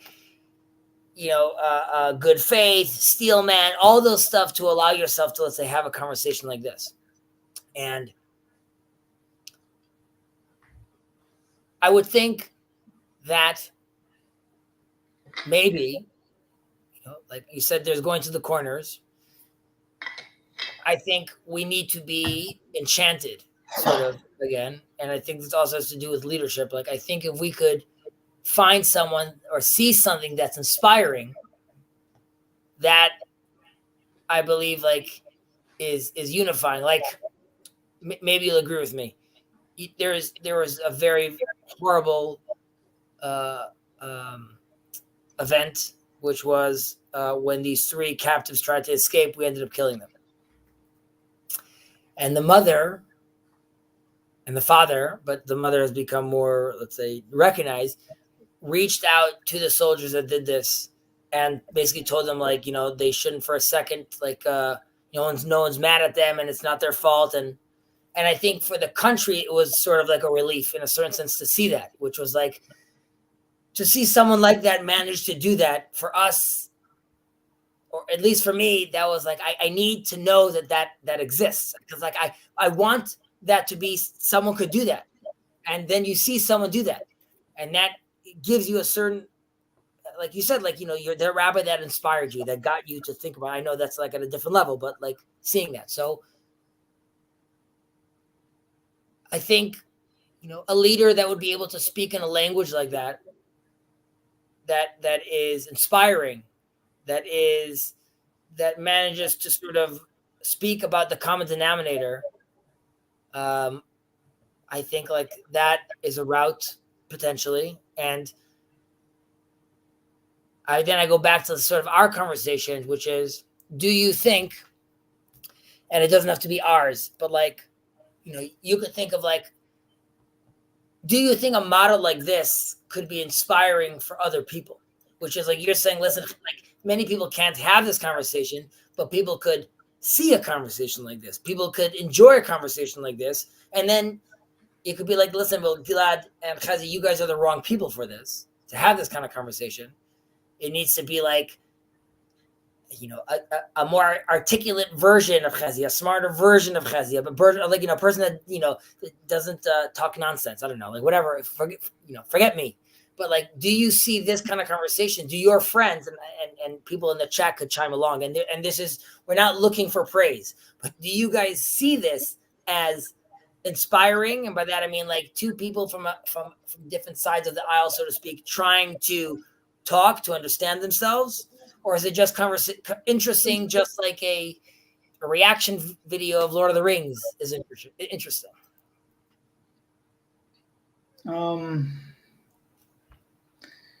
I would say that, considering the desperate state of the situation, I sort of put my energy, and there isn't a lot of it, into having such conversations. I have real faith in the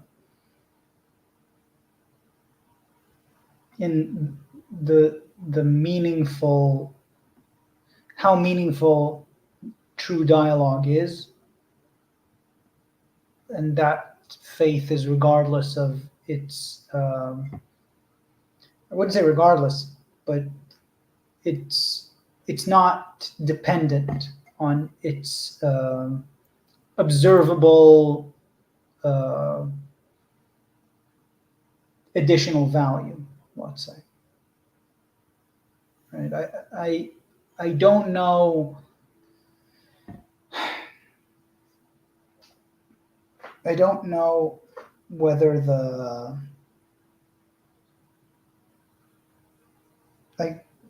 what is it that gets people to listen to conversations, to better conversations. I know I can tell you, and I've told you about things that definitely put me off from listening. Like I think this probably Jacob would agree with, like that it's not like the more conversations we have, the better.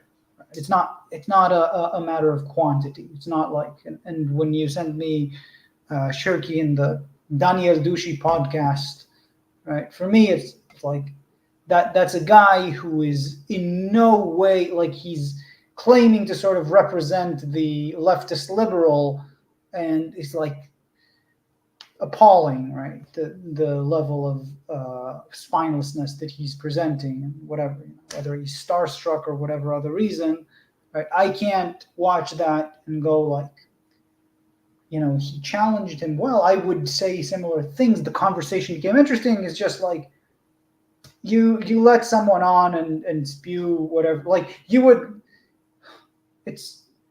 let Stalin, spew his own propaganda just as well as anyone else's. Like anyone who has a bit of crowd speaking skills would just get you to nod along. Like that's not the kind of conversations that move us forward.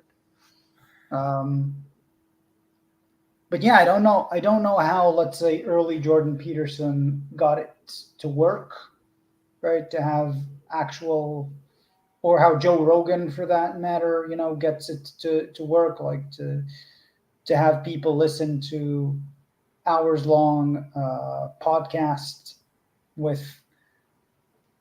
I don't listen to Joe Rogan, but I've understood that at least a large part of it is actual content, right, and has some depth. Well, it goes back to the long form, which is you can't maintain a mask for so long on long form, and that's why, like a conversation that we had over here, I would just say,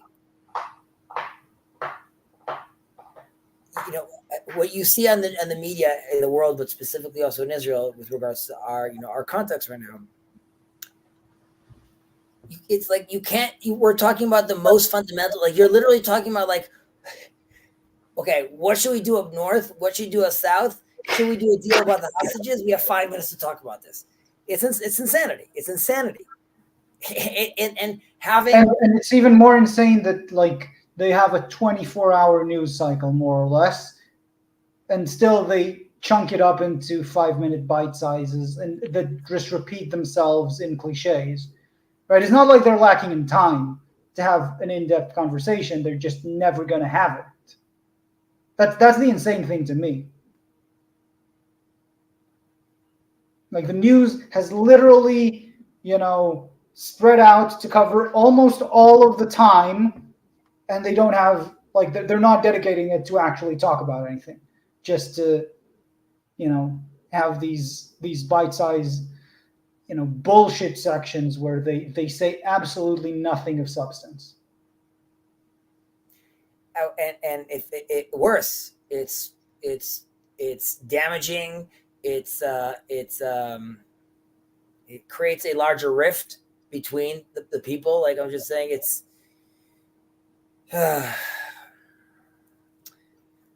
we don't leave the conversation more inspired. I'm afraid I'm good at that. Right? When was the last time you were in the beach, Gilad? It's been a while since I've been to the beach. You a beach guy? Do you like the beach? I like the beach, but not the sea.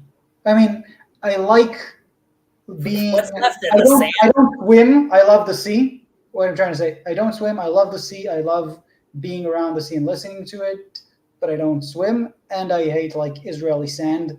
It gets everywhere. Everywhere. Yeah, I'm just saying, when's the last time? I know it's tough, and you could be like, when it was in music. When's the last time you just like had an awesome time? Last show on my band with my band that we played. Yeah, do you feel like there was a flow? Yeah, it's Nice. rare, like even in a show, but it was a good show. That was really awesome. I'm happy to know that happened. I don't want to think of you just walking around sad all day, doing your equations, work. Um, Look, I'm not gonna sugarcoat it, right? Like it's a really rough time, and yeah, yeah, it's mostly rough because like there you always need to keep going. I mean, you know it much better, like you have because you have kids, but even without having kids, it's just like there are too many things and too many people that rely on me doing the best that I can and doing well enough, let's say. And like when you're running on fumes for so long and you just like, okay, but I can't stop because everything I care about is always hanging on the balance, right? Then that's why it's we rough. have Shabbos, Gilad. Yeah, I mean, Shabbos has its own meaning for me. Like, I don't treat it as like I don't work on Shabbos, um, and uh, and I think that's definitely something that I cherish and value, and it's not like and it definitely helps. I'll share something. So I love Shabbos. I love the Shabbos Queen, and I get like very sad also when Shabbos leaves because it really it and it's I guess by design also it's very much like I am in a different world when Shabbos comes, and I get sad when I know uh, Shabbos is leaving because I know reality is setting in. But it's also where I get to like you just said like running on gas. It's get where I get to like like you just said, people are depending on you, and all those things are true. And like you want to come home and you want to have a smile on your face, and your son wants to read a comic, and you want to do the voices, right? And like it's like your wife is also telling you that like guess what, like a missile just fell like next to like grandma's house, but like I'm also in the middle of like doing the voices, so you have to like make sure that's staying. But Friday night in the prayer service and Shabbat day, and this is not like a pitch for praying. I'm just explaining my experience, which is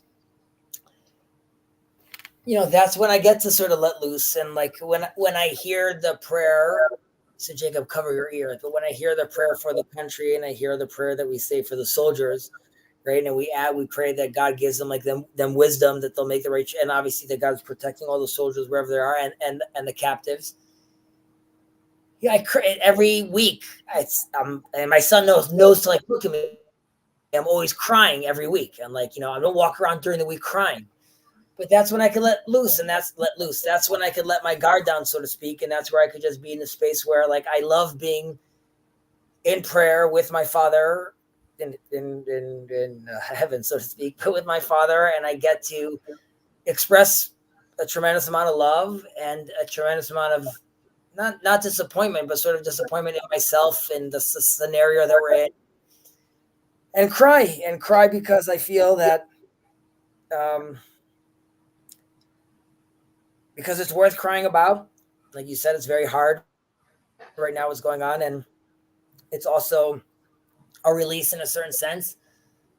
But I don't want to be crying for the last 9 months, every week. And every week I think to myself, like, maybe I won't. But then, like, when you're just alone and there's nothing else and there's no distractions, and for a moment when you're reading those words about like the soldiers and you're reading the words about like the captives, you can't help but just like what a horrible scenario that obviously that we're in. And when you say these words, I hope God gives, this is the same God I'm fighting for, quote unquote, with you, Gilad, about. And I'm begging that he gives, wisdom to a Ben-Gvir, right? Make sure he just shuts up and doesn't cause more damage.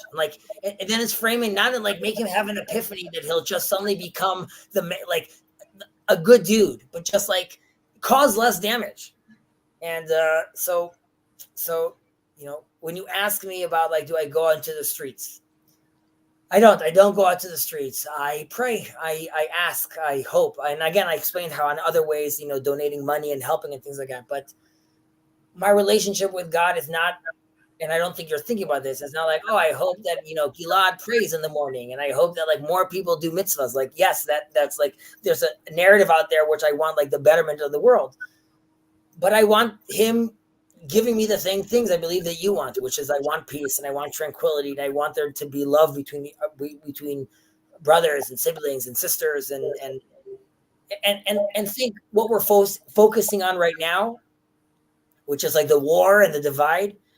Think how much trauma Israeli children have right now, and think how much trauma there's between relationships and husbands and wives, and all these secondary and third levels of devastation that we're not even like, who, it would be reckless to talk about them, right? Like, No, but do we not I think? certainly think about those things. The friend told me, like, it's with kids. There could be, I don't know, domestic violence or whatever, and the kids are just like, it just happened. Like, the situation just happened. Like, if the kid's young enough, they don't think about it too much. And then, like, 40 years later, like, we're gonna face the aftermath of this for many years to come, in terms of that sort of trauma, national trauma.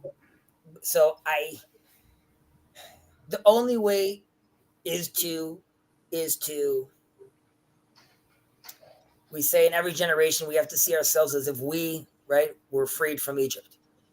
And some rabbis even say one should embody that, right? Like when they're reading the Passover Haggadah, right, the Seder, one should actually walk around the house and they get dressed as if they're Egyptians, and they want to really fully act that out.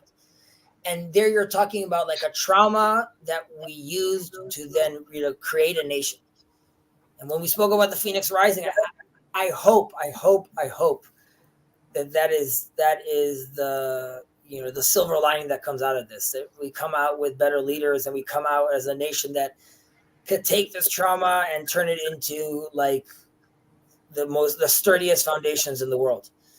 Because if not, yeah, go ahead. I'm just saying, because if not, it's then it's like you're saying, because then you're a sure into just years of trauma. And I think like the only way to circumvent that is to like push through it. Well, I don't think we ever circumvented it. I think 40 years in the desert were a part of that process, right? Yes, but if you look at, let's say, Holocaust, and there could be many reasons why this is bad, but like Holocaust turning into like a people, into a nation, into a thing, where like I think it behooves us to turn this into, what I want it to be is Zionism 2.0, which I hope is a place where like also Jacob and you both see that as like something true. It would be horrible if it turned into sadness, to nothing, to death, to devastation, and that's where we are right now. And like so I'll also try to end on a hopeful note. Friend from Ukraine sent me this. I found it quite an inspiring quote, not like quite an inspiring phrase that now I'm quoting. She said,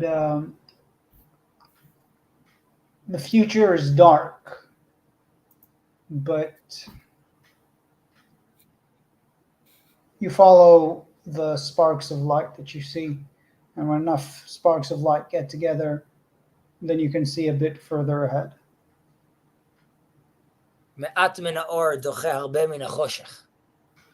Yeah. Yes, and on those notes, Gilad, thank you again for spending the time. Thank you for cultivating the skills over years to finally have these kind of conversations. No, it helps me grow. It helps me see myself better. It helps me see my people better, my nations better. And I hope I'm not seen in any way of like a beyond rebuke. And I appreciate it, and I cherish it. And I know, I hope I hope we'll have again many, many, many more years of conversation in this land, in this country. Um, I try to remain optimistic, um, but I appreciate you spending the time, brother. You too, Chezi. Good night. Take care. Good night. You too. Oh, man, man.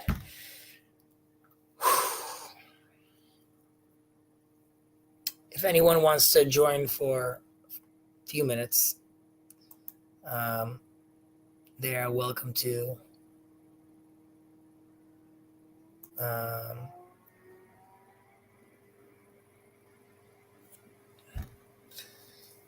Young God. First of all, Young God is out of control, but I'm glad he's here. This guy's out of control. Yeah, they're legit. They're real people, and after so many thousands of years, they're onto something. I would argue that ultimately we cross paths with the Chinese at some point. But yeah, I'm not sending any shade their way. Also, another comment. Hello, and hello. 1 second. First of all, Jacobi Mugatu. I'm proud of you for I know that was difficult to you not to jump on. You helped unless you were doing homework. And then even No, it wasn't difficult not to jump on. I didn't jump on because I know Gilad just doesn't he like the conversation. For me, when I jump on or jump in, I really think I'm clarifying between the two of you because frankly, it seems to me that last week, Jan God actually said, it's you guys, you two are on a recorder. that's actually good. I'm glad you said that because that's what I was going to reference from Young God, and then you could take that on. But I want to just explain why this was actually something I wanted to mention over here. First of all, Young God, if it is a recording broken record, check yourself. Why are you watching? Why are you coming back for reruns? Number one. Number two. Number two. Okay, it's like listening to a broken record. So I would just say that I'm and Gilad alluded to this. I'm against pointless conversations, which you might say this is one of them. Yes, we want to have generative conversations. However, I think a topic like this, which is, I think, quite dense on multiple levels, requires time to unpack. And this is also why I was saying, this is more rare. I don't have, these kind of conversations don't happen in Israel. There's a reason, Chezi. It's been 80 years. One second. Before you go there, I just don't think it's a broken record.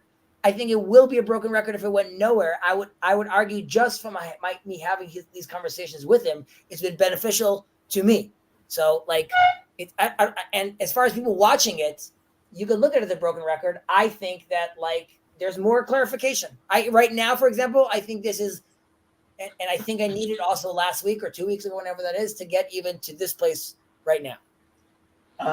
Chezi, I hope you will eventually come to no longer say a bracha on Hallel on Yom Ha'atzmaut and stop seeing the state of Israel as Reshit Tzmichat Geulatenu. Because look, I think it's a broken record because you are dealing with a contradiction, and both of you. Are you a broken record? What? Are you a broken record? Yes, I am a broken record of what the Rebbe said 30 years ago, and what the Satmar Rebbe said 40 years ago, and what Judaism has been teaching for thousands of years. As David said, I plagiarize everything I have to say. I desperately am looking and trying to hear a new song. You could call that new leadership. And this is very much part of the conversation in the TLC. I would argue, again, for a religious person, a Jewish person, the TLC to me is a new space, a new song, right? And right now, I would say, why am I having this conversation with Gilad here and not on national television in Israel.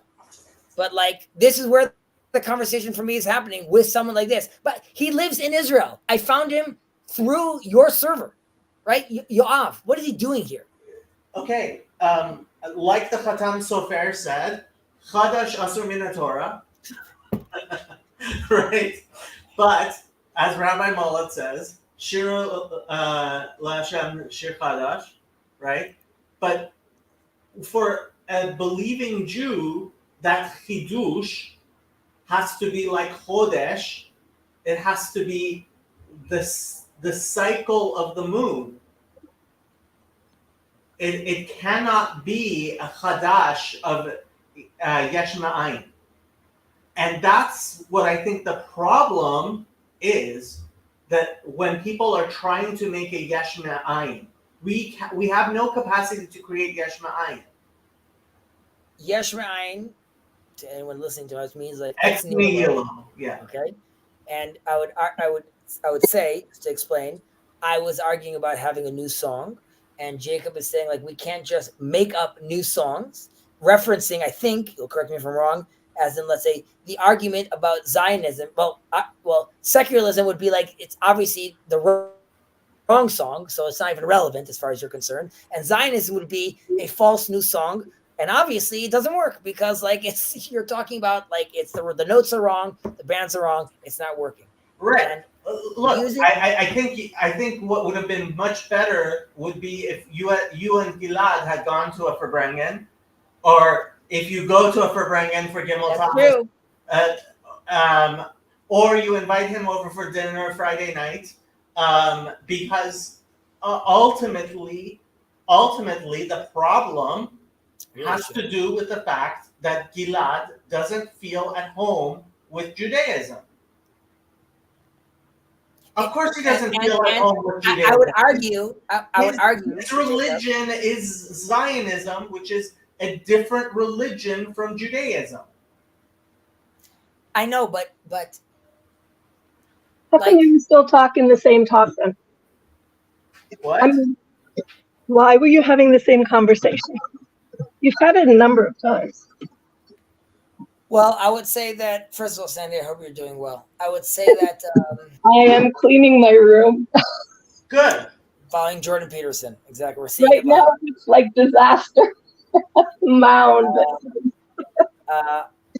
Because I think the conversation really only like crescendoed 2 weeks ago, and I think this is a continuation of the conversation. But and to be honest, Sandy, every week there's like a new element to the puzzle, just like politically on the ground, right? Like it's just something new unfolds. The Houthis do some nonsense. There's always something happening that you're like, well, I need to think about this. I need to think about that, which keeps it live. I also think Gilad and I, and this would be a lovely to have, it so doesn't matter that we talk about the music we like right now. And I was honestly asking about him being in the flow and like, because I want to know that he's having a good time. But I know I could talk to him about those stuff. Great. We think that game is great and it's amazing. Like, I haven't even dug into the fact that he is like, he's like a real scientist. He's like he's doing like science magic. Like, we haven't even spoken about that. And that's because you guys could be good friends. You just are arguing. I'm sorry? You like him. You could be good friends. You should invite him for dinner and other stuff. You just happen to be arguing still because you haven't finished it. Correct. And because the argument is really about like, I guess I am talking to his soul, like Jacob talks about it, but like it's a bigger question. And Yongan talks about over here. Did I not manage to convince him? Like, I don't think Yongan about me convincing Jacob. The gap is much smaller than you think, as far as like what I'm trying to convince Jacob about. And that's why like him calling me like a heretic is like so not a big deal because of how small the gap actually is. And with Gilad, well, I'm in the same land with him, right? He is a 40-minute drive from me.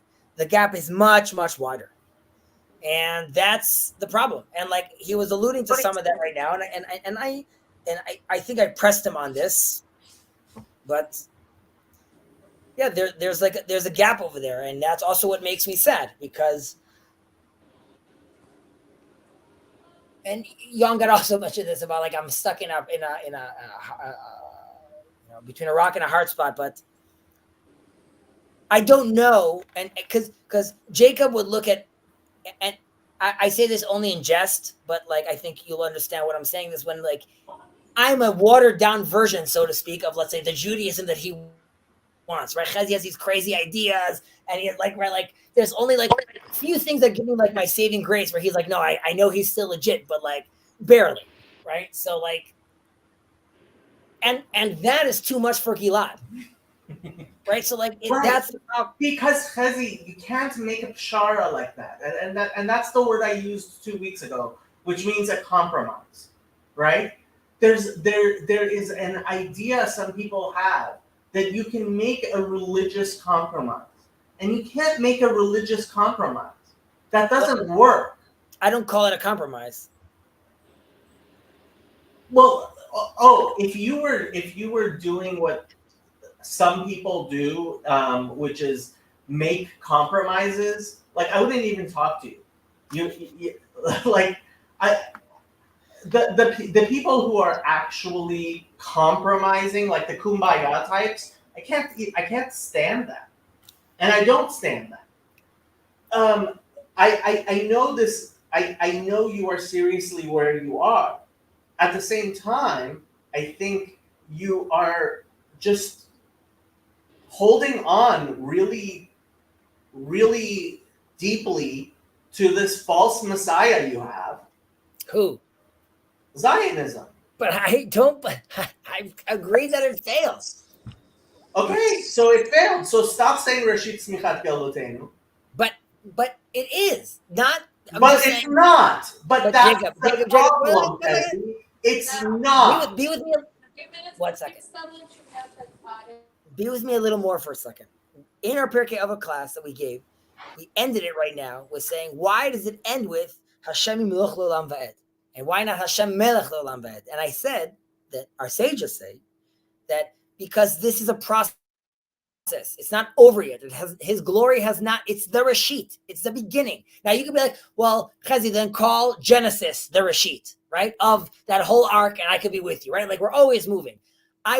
So I would say like if Genesis is one data point, the Exodus, Babylon, destruction of the temple, right? So these are all. You can even say that October 7th is another point. I'm hoping that it is a point where we can move forward to something new. But I still look at Zionism as that vessel that allows us to move forward. But it's not. Okay. It's not. It is ma'akev smichat geulotenu. That is our big divide, right? Because I definitely don't think because you are stuck on a false messiah.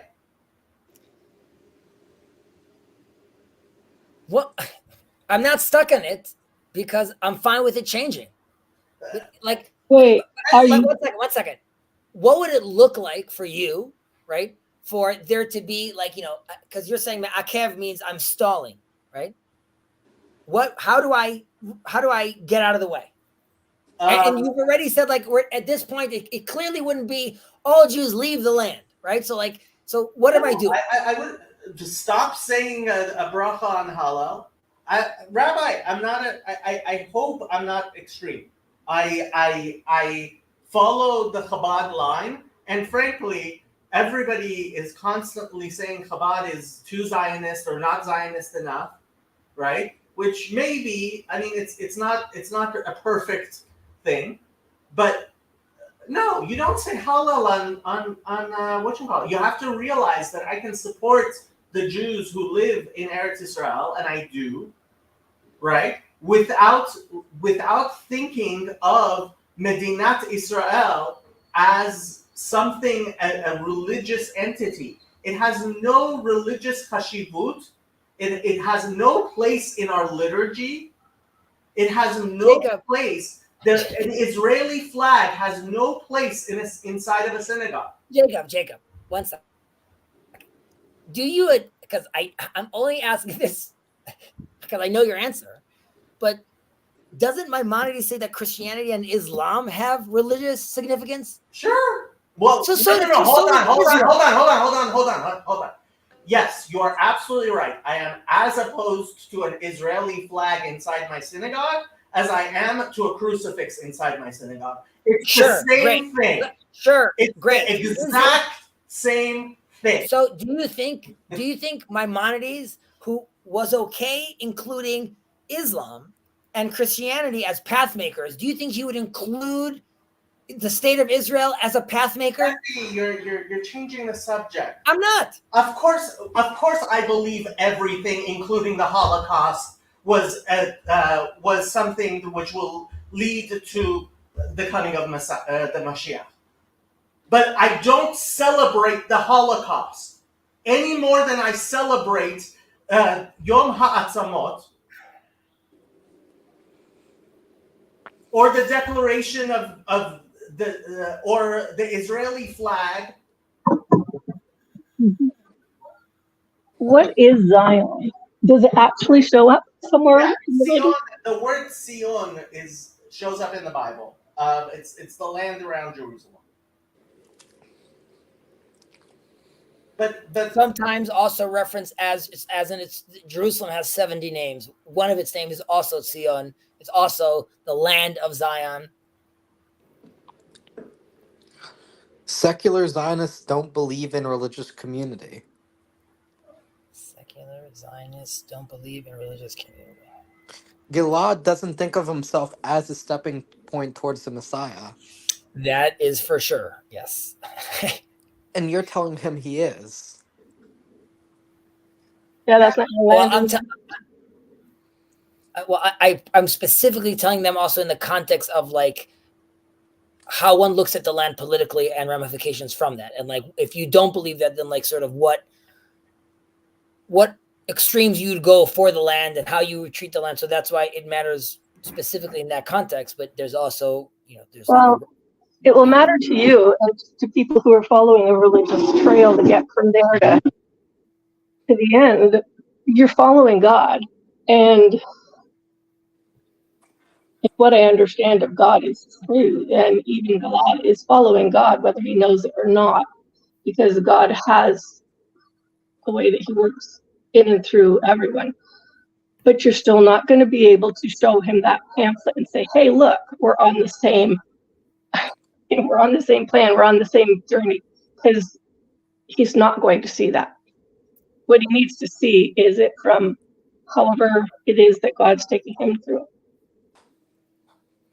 And that's why I tried to stress to him, I think I stressed, which is like, I don't think like he's damned. I don't think like his, like, it's all good. You know how hard I had to resist typing in you sound like a Calvinist? When I say I don't think you're damned, I don't think like I sound like a Calvinist, maybe, I don't know. Couple of points. Well, that was part of my point at the beginning, asking you, why aren't you worried about his soul? But Jacob, and then I clarify, it's not that I don't worry about his soul as in I don't see him burning, Jacob. That's because that's not the relationship I have with Hashem. I think of Tinokim Shanish Bayim. I think of the context he's in. I think about what he has learned. Because he's a pretty nice guy, and secular Zionism has not done as much of a job as it tried to do on his soul. And having lived among Calvinists for 40 years, I'm going to say, if you're saying it's fine because I'm not worried about his soul burning, that's why you sound like a Calvinist. What about right now? His soul, watching his face, I was worried about him. Like, seriously, today, right now, his heart and soul are breaking. And hence I asked, do you go to the beach? When's the last time you had a flow? Did he enjoy music? Because I do want to see that. I see that he's not getting that from the country. He's not going to get that from like religious fervor of the country. I'm hoping that the conversations him and I are having potentially are. What if you get outside the conversation and do like Jacob suggested and say, let's go somewhere. Let's just lay this aside for a day. Let's just go and live and have a good time. you're 100% right. Unfortunately, and this is just reality, then that turns into like a different life hierarchy decision, right? Which is like, I am now spending time, which is, and I gladly do, like I'm eating up from, let's say, work time, sleep time, cuddle time, and I'm doing this, and it's important. Driving, going, doing is a whole nother level. And I said, you're completely right. I do need to have him over for a Shabbat, but that's not so like I could like get under his skin and prove a point, just because that's what humans do, and I want to be friendly to him, and I would love to have him over. But the reason I said about his soul thing was more to show him that like my vision isn't that like, oh, little Gilad, like little does he know, or if he doesn't do this, like he's gonna be in hell. Like, I'm not here to scare him. And I don't think he's damned. Do I worry for his soul at the level like that Jacob's talking about, which is I think there's a right path? Of course, yes.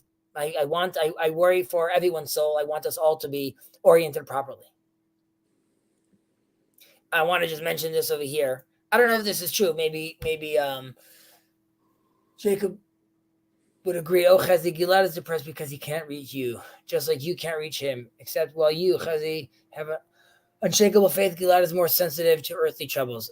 Yes. So as I'm reading that, I don't know if.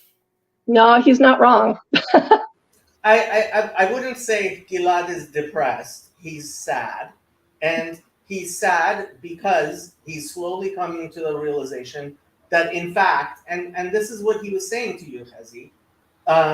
That in fact, I mean, I'm sorry, but the conclusion is correct that a secular Zionist needs to realize that their hopes and dreams were wrong and move on. When you say move on, that's when I say then leave the country. That's what I'm saying. And it's not, I understand you can say it's being offensive, but like move on means like get with the program of the land, and then we could discuss the details. Or, Okay. but Chezi, it's you are right that secular Zionists need to realize that secular Zionism died with the Soviet Empire, and that is why they're moving out of Eretz Israel, and that is the conflict that Gilad has, and I feel for him, but I mean, coddling the idea is that I'm sorry, secular Zionism is even more ridiculous than religious Zionism. I agree, and I agree. Thank you, Matthew. Secular Zionism is an oxymoron, but that's what Zionism has been since the beginning. Zion is the Holy Land. It's secular Holy Landism. Yeah, it's secular Jewish nationism. Like, what are you talking about? And that's why I asked at the very beginning, what makes you think that some German Marxist, just because he's descended from Jews, has more in common with a Mizrahi Jew than a Muslim Arab? Like, how are these two things Historically, or you're saying since, like, are you talking about in the last few hundred years? Look, when my family started moving to Eretz Israel, all the secular Zionists treated them like Arabs because their worldview is one of I'm sorry. If you're an actual secular Zionist, you're either a racist or you have some weird ideological belief in what makes a Jew. Racism. Both of those, what? Racism. That too. Yeah. Like how does somebody who actually like in modern day, how does somebody say there's such a thing as a secular Israeli? Like, what does that even mean? I agree, and hence I said phylacteries cannot be coercion in Israel, right? Like I'm saying, it can't be an offense because I mean, two things. First of all, to Rabbi, young if God. you want to jump on, you can jump on. First of all, for sure, young God. A lot of talk. You're welcome to jump on. Number two, yes, I think he gave me the land, and we exiled because we transgressed and we messed up. We also exiled, and the temple was destroyed, like I mentioned in the stream here before. It's an 8th day creation in a 7th day world. We're not ready for it yet. We're not there yet, and I would say, like, the state And of Israel right made now. a great point about the destruction of the Second Temple, Which was, you'll remind which me. was, if you try to force the coming of the Geulah, you're going to end up getting Agreed. the stick. Agreed, and that's why I believe in the interpretation that when we say, we don't have to dive into this, it's just a point that the temple comes, will be built. I see it being as a joint effort, right? It can't just come from us forcing it. I also don't see it being as something that falls from the sky, right? We need to be wanting it, and it's reciprocal. However, we're not there yet. So to young God, yes, it's ours. We were exiled. We are its stewards, and it would behoove us to treat it respectfully, which of course includes the people of the land living there, our relationship with Ishmael, our brothers. And that tension, I believe, from a religious perspective, is what we're seeing right now. And anyone looking at this just from a geopolitical lens, I think is being silly. But we're thinking about different timescales. And I don't even remember the other thing I wanted to say. No, the destruction has to do with the kind of fragmentation we're witnessing here. What Rabbi Malad is referring to is that the Talmud tells us that there were multiple different sects, right? We had the Sadducees and the Essenes and the Pharisees, and even there was different versions of the Pharisees. Even at that time, some of the Pharisees themselves called out their own Pharisees for how they were acting. So yes, there was a tremendous amount of self Jew hating. There's a famous story of Kamsa and Bar Kamsa, mistaken identity, which the story is there to symbolize the unnecessary rift and hate and the callousness of the rabbis. And even before the temple was destroyed, there's Talmud verses that talk about how prophecy stopped and the Shekhinah has left. So we were not being good boys, and I hope slowly but surely we could learn to speak that language again, and hopefully we could do so with our Christian brothers and sisters as well, and all of us could call out to God's name in one accord. But that takes work, and I would argue it takes conversation that sometimes seems repetitive. Correct me if I'm wrong, but I thought the Talmud said the temple was destroyed because of Sinat Chanim, baseless hatred. Sinat Chinam. What Hinam, sorry. Rabbi Malad is talking about here, which I referenced the rabbi's callousness, is because famously the story is when this individual is being embarrassed, there were rabbis in the area and they said nothing. However, Rabbi Malad is mentioning over here that is a misread, and if that's the case, I stand corrected. Look, I don't think anybody in the Kamsa Bar Kamsa story comes out smelling like a rose. The caterer, his food was amazing. Everyone knew that caterer. The cook to die for. Okay. But look, I mean, we have to talk. We have to be able to discuss these things, and I try very much. Yeah, Bar Kamsa was clearly a psycho. Rabbi Malad, calling him a psycho is othering and not inclusive, and that's the kind of language.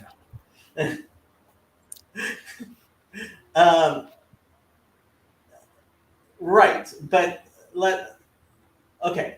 Yeah, but the rabbis arguing about Kamsa and Bar Kamsa isn't going to help much. The maskana here is everybody should go to a Gimel Tammuz for Brennan, at least one, and Chezi should invite Gilad over for Friday night dinner, and Chezi should stop saying Rashid Smechat Gelotenu and Halal on Yom HaAtzamot. By the way, so that's where we were. So okay, so your moves are Just saying, if anyone wants to learn over here, we're learning deep Torah secrets over here. The only name was Chezi and Ben and blameworthy among the rabbis. So first of all, so I guess there was one rabbi. He overpowered the other rabbis, which implies that they did not agree with him. Okay. So one should be careful if they blame the rabbis. With one of them, they were overpowered. Thank you, Rabbi, for the clarification. I mean that honestly. I did not know that. I need to write this down. Well, maybe the majority of rabbis should have been a little stronger and not allowed him to overpower them. The food was too good. The food was too good. Yeah. So I stopped saying that specific prayer, right? Yeah. Am I allowed to still pray for the safety of the soldiers? I'm assuming. Of course. Good. So no more for the prayer for the country. No more Reshit Smichat Geulotenu. Okay, yeah. And no more. At least don't say a bracha on. Okay, no saying God's name during during Hallel services. Okay. Now, in your mind, if all of Israel decided to do that, all the religious people in Israel, observant people in Israel decided to do that, that would be one step forward towards. Yes. Okay. Now let's pretend all these people, right, come and say, now that we've abolished the rabbinate and we removed.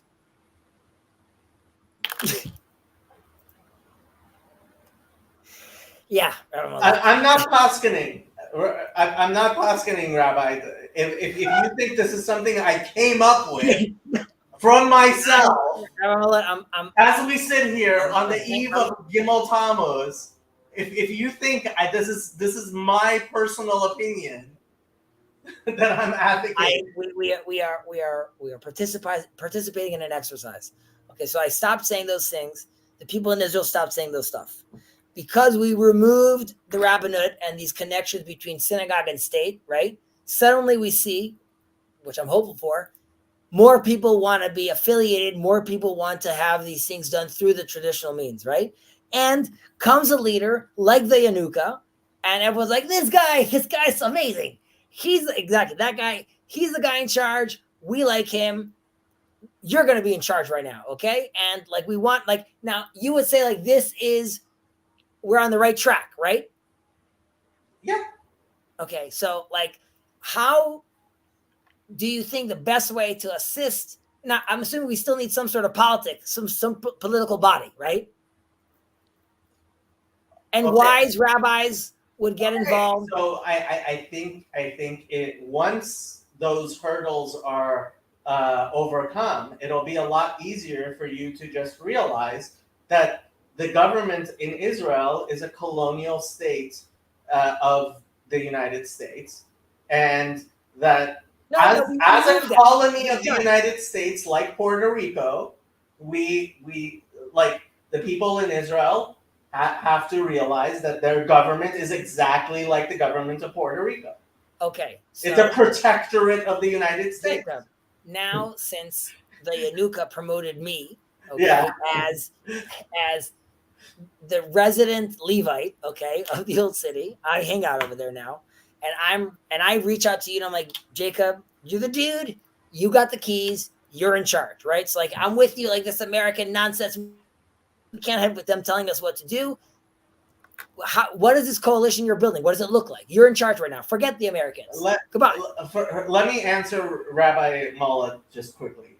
It's an opinion you're parroting. I'm not just parroting it. But not one Chezi must follow, correct. Not one he must follow, one which I would hope he will follow. And there's no such thing as a responsible posek. No, there has not been a single responsible posek in the history of the Jewish people who has said that you should say Hallel with a bracha on Yom HaAtzmaut. Because if I mention anyone, you would just say he's not responsible. Name me somebody actually respectable that I would have difficulty saying he's not respectable. Because there are definitely rabbis who have the amount of respect, right? For example, the Nazir did not say a bracha on Hallel. Rav Ovadia Yosef said you're not allowed to stay inside of a synagogue where people are saying halal with a bracha on Yom HaAtzmaut. Rav Ovadia Yosef said you're not allowed to stay in the synagogue while they do it, right? Yes, Yom HaAtzmaut is pejorative. My mouth is not holy, and I didn't come up with Yom HaAtzmaut. So much holier people did. And the argument is not academic, because I'm hoping to hopefully have some influence on my good friend Chezi here, so he's not mechalol sham shamayim every year on schedule. So Rav Goren, Rav Kook. Rav Kook decided. Oh, really? Rav Kook.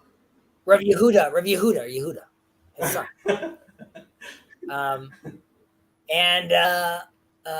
So I'm saying I'm saying Rabbi Moller sends of you. Yes, there's strong shoulders to rely on. Really? I genuinely have to ask. I don't know what the answer is. Does Rav Shirky say halal with a bracha? With a bracha, for sure. You're sure about this? Yeah, he said halal after the Iran attack. He didn't say with a bracha. With on Yom HaAtzmaut, for sure. For sure, I would gladly send you a whole video of him explaining why. I would be very interested. We can watch it together. Very interested in seeing his explanation, because if I remember correctly, there was a thing with Mordechai Eliyahu, but ultimately he said you shouldn't say the bracha, because he was like for sure. Mordechai Eliyahu, I think, was for saying halal, and that was already something that he got a lot of flack for. But I don't think Mordechai Eliyahu to say it with a bracha. For sure, Key. I'm going to answer Yangon's question too, but I want to just end this little part with, and then I got to go. It's 1:00. Rav Molla said about having a pshara, a compromise, right? So, as we know, some people say your fringes, your tzitzit, they must be tucked inside. You cannot show them. Showing them is horrible.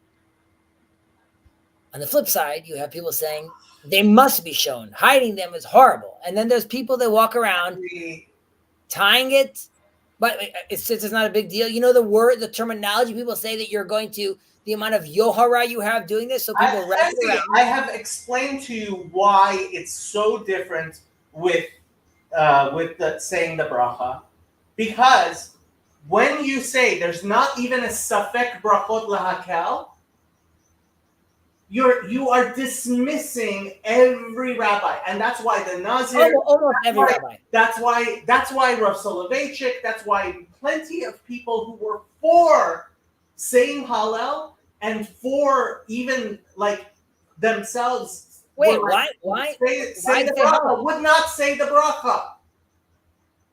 Why say Hallel? Look. I'm just saying that that's a disagreement you can have. Chezi, that's a disagreement you can have. I don't say Hallel, but that's a disagreement you can have and still be within Klal Yisrael. But once you are once you are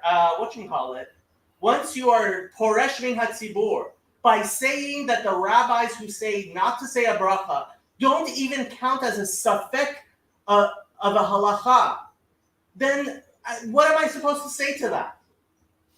You are definitely allowed to have a strong opinion, and I'm looking forward for us reviewing together Rav Shirky's opinion of how he does it. I am genuinely. I mean, I know his answer, but I want to do it together. Okay, because I genuinely have not seen, and I've looked. I have not seen a serious person who fails to at the end say safek brachot la'akel. We're going to go through that together. Okay. And you're going to see at the end, you're going to raise an Israeli flag. No. Okay. Now, with regards to Young God over here. See, I even got Rabbi Mullah to say that's a good point. Right. When you said my good friend Chezi, he said that's a good point, Jacob. He is a good friend. No, he's referring to your point. 1,000 years perspective, and assuming Israel lasts 1,000 years, which Muslim sect is more dangerous, Shia, Sunni, can't say both are more equal. Okay. So I'll answer you not specifically talk about the Shiite or the Sunni, because if you're talking about in 1,000 years from now, I'm interested, like Rav Shirky, not in an interfaith dialogue, but telling the Muslims what Judaism thinks of them and how Judaism thinks they should see them. They are a daughter religion, and they stem from our religion. And this, I know I'm going to sound like very condescending right now, but that's the conversation that I'm interested in having with them, which is my religion can, specifically also because you don't say that Muhammad was a greater prophet than Moses. You say you still maintain the fact that Moses was the greatest prophet, and because your Quran, or at least your original versions of interpretation of it, recognize and speak about the Torah and who it was given to. So as long as we could have that kind of dialogue, then you could have your prophet Muhammad, and he could be related to you. That doesn't contradict my religion. In fact, it only bolsters my religion. And that's all good.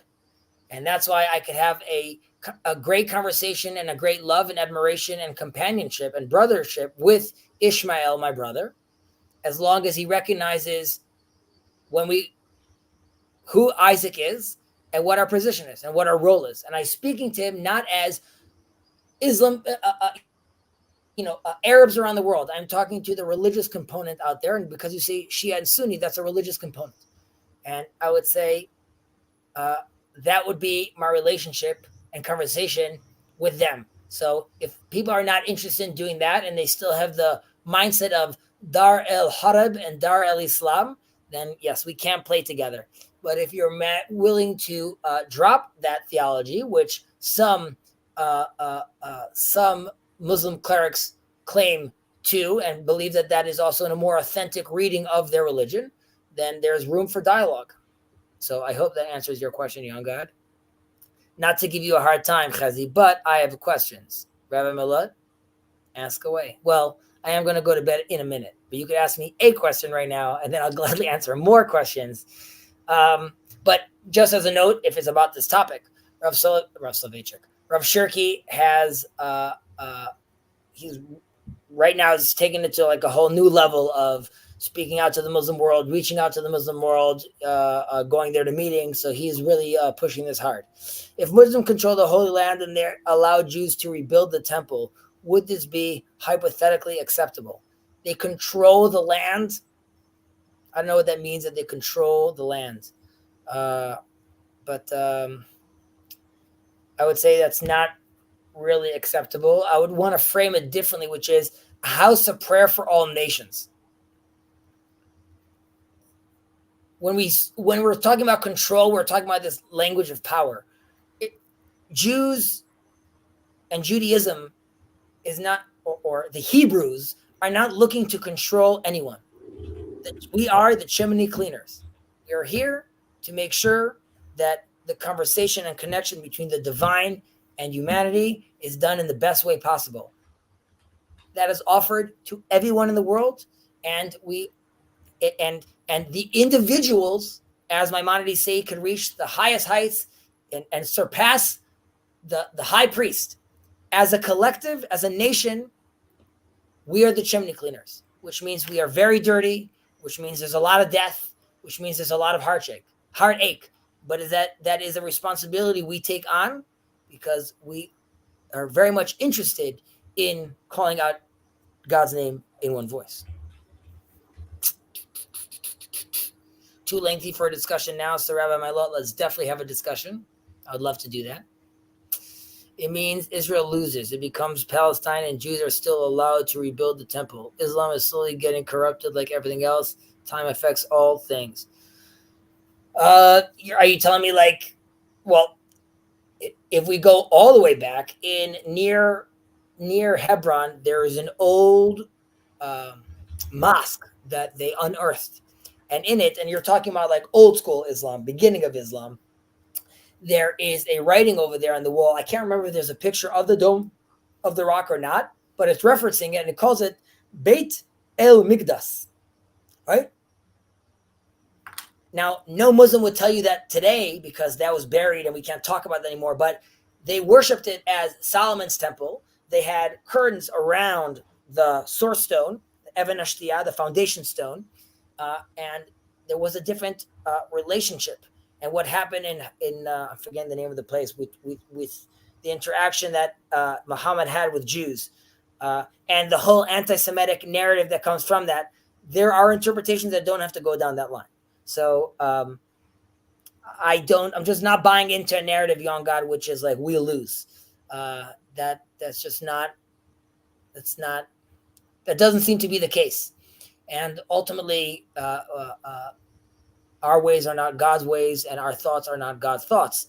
But I would argue, and we don't have to say the state of Israel, but the survival of the Jewish people is testament enough for the biblical narrative and God's words.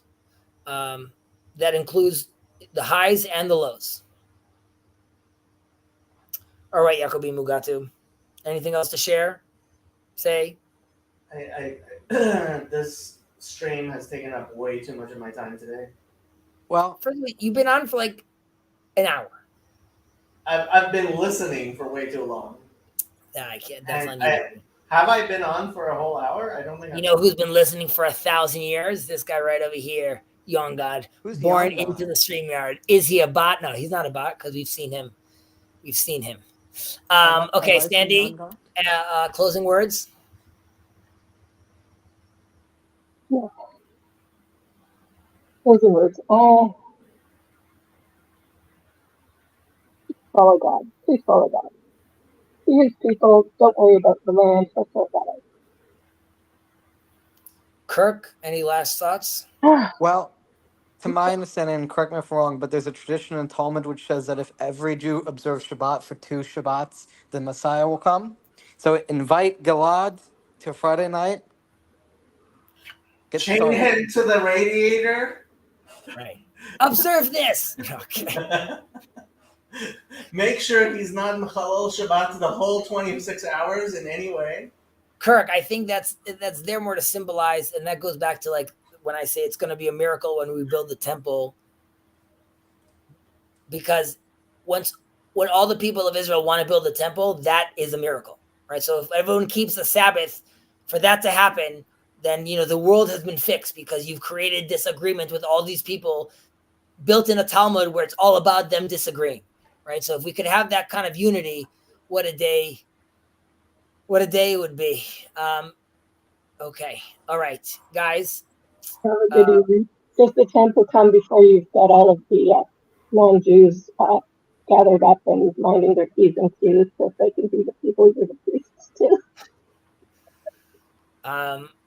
I hope you all join us next week or in 2 weeks when we take on Maimonides' Perikhelek.